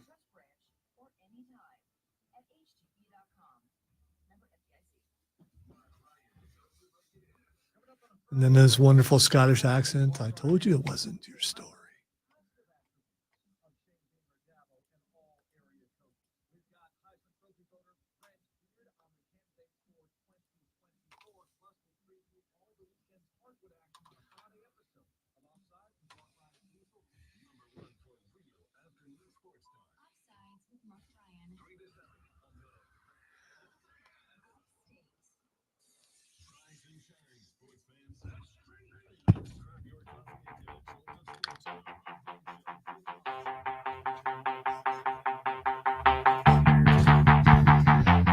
Wrapping up the radio broadcast, it is the Rob Brown Show. It is the Fan Upstate. It is Rob. It is Lonzo. You wrapping up early, aren't you? Well, we got half an hour left. I mean, you know. And then Daddy's going to watch some basketball. Can't wait. I mean, we could stop at 9:30 and go to network and see what happens. Probably should not do that. All right. We have talked a little Kansas City. What? We have talked a little Carolina Panthers. I'll tell you why I said Kansas City. It's for a good reason, because I've got the list of the top 25 available free agents right now. And at the top of that list is a guy I'm intrigued to see what you guys do with, and that is Chris Jones, defensive lineman, who said at the Super Bowl parade that he ain't done and he'll be back, except for, you know what else is not done? Great one, a contract. Wow, I hate the internet because I read yesterday he signed. I guess I should have looked for more proof that he had signed. Was it like Chiefsaholic that said that? No, that dude's in jail. Yes. What are we doing here? Let's see. As of right now, no Chris Jones re-signing yet. I got to imagine they get it done. Chris Jones is probably the best defensive player. No, Chris Jones is the best defensive player you have. All right. So apparently he put out a cryptic tweet that had everyone believing that it had happened, including Sports Illustrated. I thought Sports Illustrated was done, but they're active, aren't they? I don't believe that they are shut down yet. I also I believe. mean, by the way, I don't want them to go away, but I just thought they were. And now I see more Sports Illustrated stuff than I ever have. Well, because the AI doesn't need sleep, great one. Well, the algorithm saw me look up a thing, and now it's popping up on my feed. You're right. Chris Jones put out a tweet yesterday that just said KC ... And everybody thought that means he signed. Chris Jones sent fans into a frenzy with a one emoji tweet. Oh, did he send out an emoji? Yes. I'm looking for the emoji. Oh, there it is. It's a picture. It a dollar sign emoji? No. What it is, and this is what I saw too. It's him after they won the Super Bowl, and looks like Andy on top of him with a hat celebrating. Oh yeah, I see it now. Yeah. It's not an emoji, that's a picture. Well, that's what the article said. Well, the article's dumb. Okay, well, that's why they're going out of business, I guess. Mean, you know. It is, because they trusted AI, and AI doesn't know the difference between a picture and emoji. Admittedly, I've never sent an emoji, so I don't know. I thought that was a little symbol things. It is. Okay. That's why this is a picture, not an emoji. Maybe they meant meme. It's not even a meme. I bet that's been memed a bunch of times. I'm sure it has, and I'm sure it will be, but it's still a picture. Anyway, point is, that's why I said Kansas City, not to get into a riff about Chris Jones. Looking through the list of free agents. What free agents? By the way, please sign Chris Jones. Kansas City. Come on. Okay. I'm real glad it's Friday. And I'm real glad this show's over. Well, not for 29 more minutes. Remember how a minute ago you said maybe we go to network at 9:30 and see what happens? I'm on board now. Okay. You want to know why? Why? Let me read you the text I just got. It says, and I quote, Thank you, Rob and Lonzo, for a wonderful week of great content. I thoroughly enjoy the back and forth between the two of you. The only thing I will enjoy more than the content from this week is the Jake Paul v. Tyson fight. By the way, this text has exactly 57 words in it. That's what you people are hitting me with on the show right now. Did you count yet? No, I'm not going to. Did you? Come on. As a science guy, don't you want them to be accurate? No. And the only way is No. by counting it. No, I don't need it. I'm not giving you that validation texter. Pretty sure I know who it is. Love you. Love your participation in the show. Glad you're a P1 and a daily listener. I'm not counting your text. All right? You're lucky I read it. I honestly only read it for Alonzo's enjoyment. Well, I appreciate you thinking of me. I'm a giver. I'm a giver, not a taker, though I am about to take the text line away from you. You sat there and crafted a multi-sentence tweet, going in and out, changing your grammar, changing your syntax, counting over and over to make sure that you ended my broadcast week with a text that ends in, this text has exactly 57 words in it. It's amazing work. I mean, we've already seen people do research earlier on the stream. Why not the text line also? And no, Shane, I have never sent an emoji because it's one of those, I decided early on, I'm not going to do that. And I'll be the only one who doesn't do it because I'm a rebel. Texture said Rob Brown's about to pound Bloody Marys in about 2 hours. Yeah, if I keep getting texts like that, yes, I am. I hope not, because in 2 hours we know where you're going to be, and I don't know if that's a good idea. I'm not even sure they serve those there, but what do I know? The good news is, so I'm going for this game. I'm going on a ticket, right? I'm going on a ticket for this game. I'm not going to sit sideline for this one. And you should have said you decided to research by being amongst the fans for this game, because you want to see what the real people are like, what the real South Carolina fans are. What do you mean? I already know. I am one of them. I'm one of the people. I am the people. No, I said South Carolina fan. I know. I literally live with one. Yeah, but you just said you were one, and you said it, not me. No, I said I'm going as a fan. You guys heard it, right? Let me clarify that. I'm going as a basketball fan. Yeah, I was trying to help you clarify because you're a person who doesn't like to take sides, and you kind of just took one. I did not. I'm going as a basketball fan. I am also going as guy who can have a Jack and Coke during the basketball game and not have to be professional and on my best behavior. Are you wearing the glasses? Yeah, probably, because I need to be able to see. Yeah, but if you wear the glasses, you'll be recognized because that's your brand. That's okay. Okay. I'm good with that. Okay. As long as I'm not there in an official station capacity, come up, say hi, have a beer with me. You're still repping. There's not too many.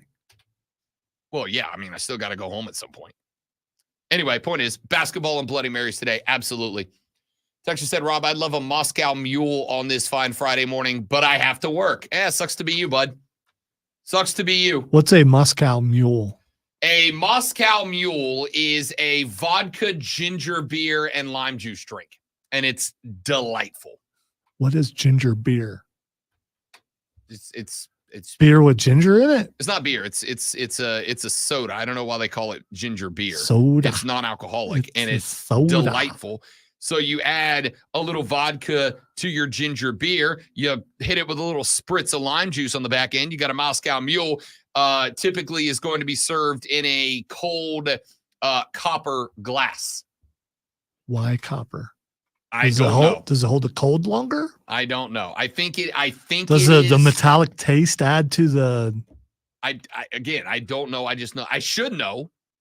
Don't know. Let's see. Why does a Moscow Mule need to be in a copper cup? The cold metal insulates the temperature of the chilled ginger beer, keeping the cocktail cool and refreshing, which it absolutely is. Absolutely is. I really was going to do Panther talk here. You're welcome. Somebody who needed to know that. It wasn't. I mean, If you've never had a mule and you're a drinker, have a mule. They're delightful. They're absolutely delightful. All right, the free agents that are available, top 25 free agents right now, who's available and who fits where. Chris Jones is out there. He's going to be a Chief. Kirk Cousins is out there. I have told you based on the betting numbers of Justin Fields, I think Kirk Cousins is starting in Atlanta next year. And while I think Kirk Cousins can probably, with the offense you've built, probably play good enough ball to get you a divisional championship next year, 100% dependent on what the Saints do during the draft and free agency. And if Baker shows back, I was reading about the Johnny Manziel stuff earlier because I'm hooked on his time playing Canadian football. Depending on Baker and Tampa, I think Atlanta's good enough that Kirk Cousins playing in the ATL is good enough to get them an NFC South divisional title next year. It's not good enough to do anything past that. I am kind of at the point now. I mean, whoever wins this division next year, obviously they're going to enter the playoffs with the mindset of let's go win a Super Bowl, as you should. I still think whoever wins the NFC South next year is still going to needs to be in a mindset of building for 2025. I do not think that the NFC South divisional champion next year is winning more than one playoff game, just like the Buccaneers did this year. I just don't think they're on par with anybody else, and they are likely going to be the 4 seed going into the playoffs.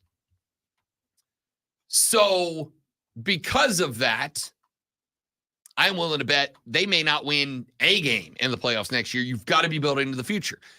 Kirk Cousins is not the quarterback of your future, okay?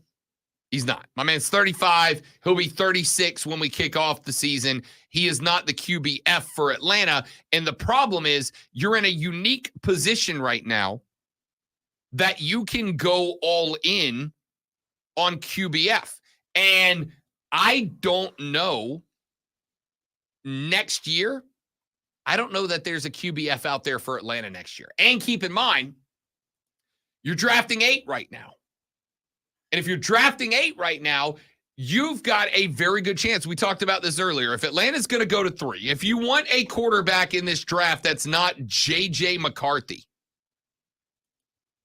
you've got to either be 8 or you've got to take the gamble on Michael Penix Jr. and probably be, I would guess, no further down than like 12, 13.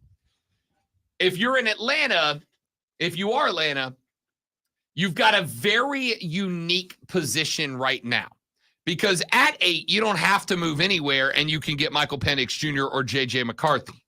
But at 8, of the teams who need a quarterback, you are the team in the best position to make a trade to New England to give them some more assets because not only do they get the same assets elsewhere, but they only have to go back to 8. A lot of guys there. And they can still, if they trust in McCarthy, and doesn't J.J. McCarthy feel like a Patriots quarterback? Kind of boring, kind of methodical, kind of plotting. I don't know if Gerard Mayo's offense is going to be the same way it was under Hoodie. He does appear to be a system quarterback. Doesn't he feel like a New England quarterback? System quarterback, for sure. So if they get hooked on J.J. and they think J.J.'s the right guy for the job, Atlanta can go to 3. The only question you're going to have at that spot if you go to 3 is which of the big 3 is left for you at 3? Because one's going quarterback. I don't think Chicago's trading out. I think Justin Fields is gone. And going back to where I started this segment, that is because we are starting to see some of the sports books this morning list your next starting quarterback of the Minnesota Vikings as Justin Fields. He's minus money to be Minnesota's starting quarterback next year. And if that's the case, it definitely means that Chicago's going quarterback at 1. It is absolutely surprising to nobody that the Washington Commanders are going to draft a quarterback. And if they both do that, the only question is which one is left at 3. I'm going to tell you right now, the rest of the NFL is about to make a huge mistake because they are going to hand Jaden Daniels to whoever drafts at number 3. Make it you, Atlanta. Make it you. Because if you get Kirk Cousins, what are you doing? All you're doing is kicking the can down the road a little bit. You're creating a situation where you've got to go get QBF next year. QBF ain't there next year. Who's the top quarterback coming out of the 2025 class? Shedeur Sanders, Drew Allar, Connor Wagman out of A&M. Like, those are the top three guys. Quick questions, though. You putting Shedeur Sanders up against Caleb Williams, Jaden Daniels, Drake May? You might. I ain't. Maybe. I can't do it. I like Shedeur. I'm going to be pulling for Colorado next year, just like I did this year, because of the sheer chaos and shenanigans that will ensue if Shedeur and the boys at Colorado can make a run next year. I think it'd be a lot of fun to watch. But if you're asking me if Shedeur Sanders is ready to play football with Jaden Daniels, the answer is no. The answer is no. Drew Allar, like the guy a lot. I don't think he's there. I don't think he's that guy yet. So if you're Atlanta, why would you kick your decision to go QBF right now with some real talent at the 1, 2, 3 spot down the line for Kirk Cousins? A guy that, again, as a fellow cost bro, I like a lot, but he ain't that guy. So who else is out there that might fit with Carolina? There are some offensive line names. That's the direction I'm going. But I would not be opposed to a wide receiver if there's one name. There's one name at the wide receiver spot. I can make an argument for two, but there's one name, and that's Marquise Hollywood Brown. That's the only guy. If you're going to address, Lonzo's suggestion was draft offensive line, free agent wide receivers. There's two names on the list, Marquise Brown and Calvin Ridley. Just keep in mind, you got 6 picks. You're not going to go all offensive line. So there's going to be some receivers in there that you can grab. I don't disagree, but like the further I get down the line towards those back end picks, you get away from an elite class of wide receiver. If I asked you which position produced more successful players that were drafted after the 4th round, offensive line or wide receiver, what you think the answer is? Because I'm going offensive line. More successful offensive linemen get drafted after the 4th round than wide receivers do. I would go with defensive players, but I know that wasn't part of the question. I guess offensive line. Yeah. So go get an elite top-notch wide receiver while they're available at 33, because this year, and maybe this year only, they will be available at 33. Go get one of those guys at 33, and we'll see what happens. I will accept you going a different direction for Marquise Brown or for Calvin Ridley. Marquise Brown's played 5 years. He's had one 1,000-yard season, but he has been in some run-first offenses. He has been the 2 wide receiver to some very good ones. A lot of ability. He is only 27. You're taking a gamble on his health, on his durability. It's a gamble I'm willing to make. And then there's Calvin Ridley. Calvin Ridley, before he got busted gambling and had to sit out for some time, was elite. Was top-notch talent. He played in 2021 in Atlanta for 5 games. He had the 2022 suspension. He was up and down last year with the Jaguars, but the Jaguars were an up-and-down team last year. 29 years old, you're getting Calvin Ridley cheap, which is the best argument I've got for that guy right now. Because he has shown in the past flashes of elite, and you're going to get him for just over vet minimum, which is worth the gamble for me. All right, so there you go. There's some thoughts on the Panthers. Let's take a break. We'll come back and wrap up the week on the Rob Brown Show and the Fan Upstate.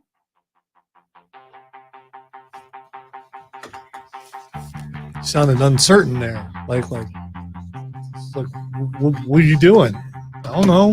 I don't know what I'm doing. That should be clear to everyone by now. Me neither, but somehow I'm still here. Somehow I make it. Yes, QBF is QB future. I don't know if I said that out loud or not, but that's exactly what it means. I know it's a term that no one else uses but me, but I like it.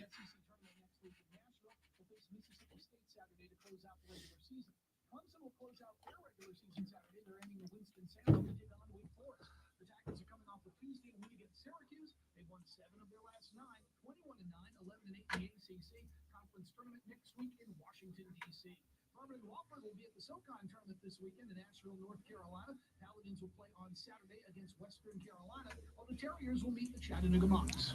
Download the Odyssey app. The Mocs. The Fan Upstate and listen anywhere on your phone. The Mocs. I'm Tony Desiri, and that's your Sports Flash on the Fan Upstate.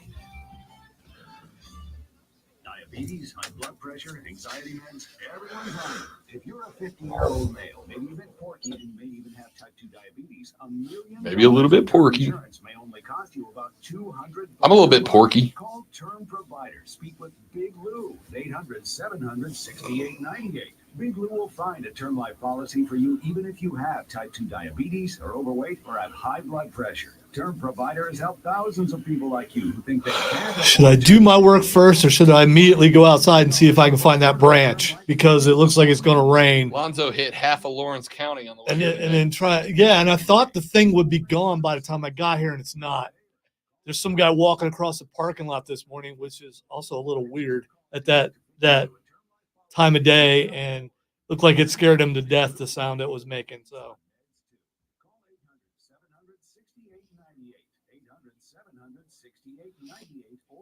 it's like putting playing cards in the spokes of your tires of bicycle tires. That's the kind of sound it's making, but it's a car. But it's a car. And I could barely fit my arms beneath the car. So it's, I mean.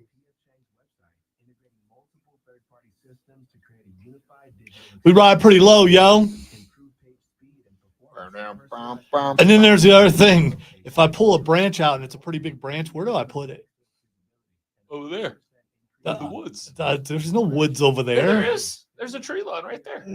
That's not woods. That's woods. I guess I could take it back. That's woods if you never. Oh, wait a minute. I'll take it back and throw it at the geese. Yeah, that's what I'll do. I'll say I was returning it to its natural habitat.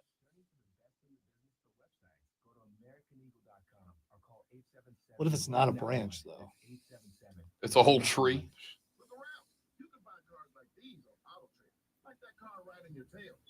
Or if you're tailgating right now, all those cars doubling as kitchens and living rooms are on Auto Trader too. Are you working out and listening to this ad at the same time? Well, multitasking pro, cars like the ones in the gym parking lot are for sale on Auto Trader. New cars, used cars, electric cars, maybe even flying cars. I might have to go ask engineering if they have something on the pole with a grabby thing on the end of it. Just get on the ground and pull it out, man. I'm going to, if I can see it. I'm more worried about finding it.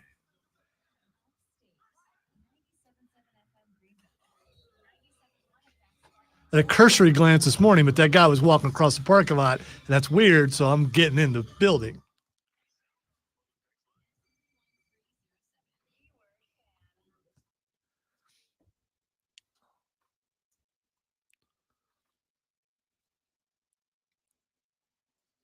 Somebody just texted me the number 57 times.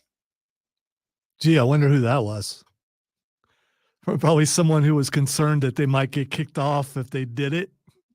Unreal. And ask me on the stream for permission, which I did not give. I did not, like you need my permission to do anything, but I did not give it. All right. Time to ask Rob what is Xing, and he will tell us why. The first thing that's Xing is Akira Toriyama. So I am unfamiliar with who this is, but from what I understand, they are someone who is big in You're not unfamiliar. Comic book / manga world. The creator of Dragon Ball. Dragon Ball Z, video games, Chrono Trigger, some things like that. But yeah, he was the creator of Dragon Ball and Dragon Ball Z, and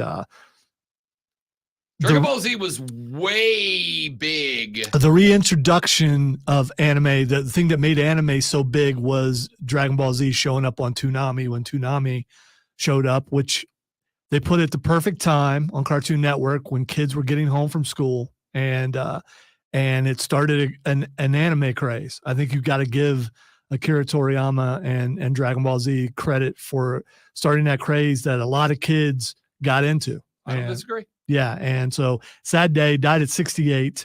The next thing that's Xing is the Mexican cartel.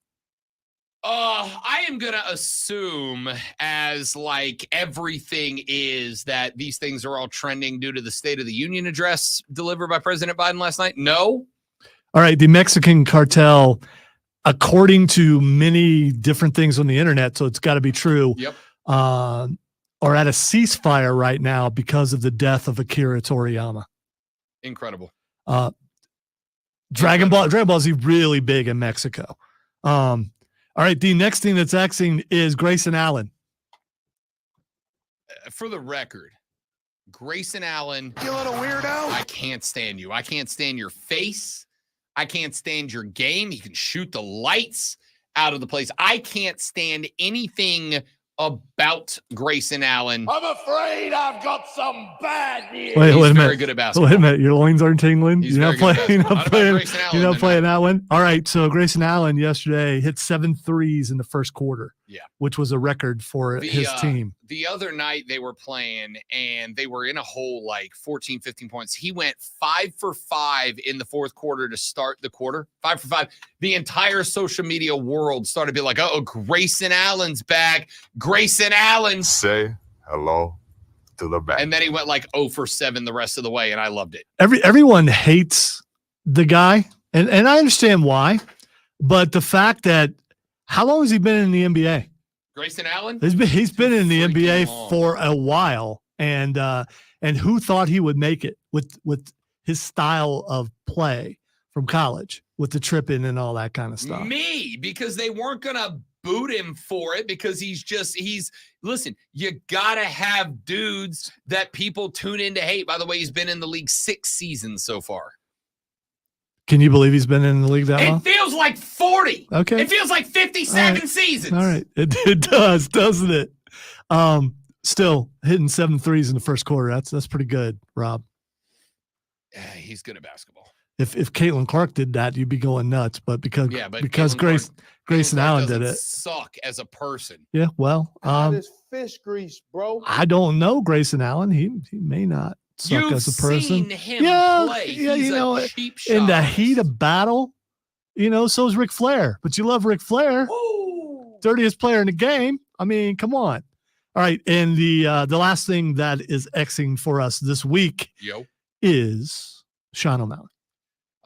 Sugar Sean getting set to have a bit again. And Mario, I was very happy about it. Mario jumped on earlier. He said, "Are you guys pumped about this card?" It's the best UFC card we have gotten, Lonzo, in how long? In a while. And it's a shame there are no big time heavyweights. Like Stipe versus John Jones on this card, which would just make it almost perfect. I do like some heavyweight stuff. This card's good. This card's good. And honestly, even if you're not a big boxing guy, take it from somebody who is. The card today, before the Francis Ngannou Anthony Joshua fight, it's a good card too. The number 2 heavyweight in the game, well, I should say number 3 heavyweight in the game right now is on the undercard. Zhilei Zhang. Watch that guy fight. A lot of fun. Texture said, Rob, don't let Grayson Allen trip you up. Texas said, do you know why 5 is afraid of 7? Because Mike Tyson 8, not okay. You guys are getting silly. Stop it. It's okay. It's Friday. Oh, look at that. The show's over. The week's over. Thankfully. Have a lovely weekend. Don't drink and drive. I'll punch you in the face. If you see me at the SEC Women's Tournament Games, come say hi. Have a great one for Lonzo. I'm Rob. This was the Rob Brown Show on the Fan Upstate. Later, yeah. If you come see him at the game, just shake his hand and say 57. Do not say 57. Shake his hand and say 57 because hand hugs. Hand hugs. I like a good hand hug. Yeah, but you know what's better than a good hand A hug? real hug. 57 hand Hug hug. life. That's it for us, kids. I got to go. I got basketball to watch. Thanks for hanging out. You're all spectacular people. Have a great weekend, and don't say 57 to me. Goodbye.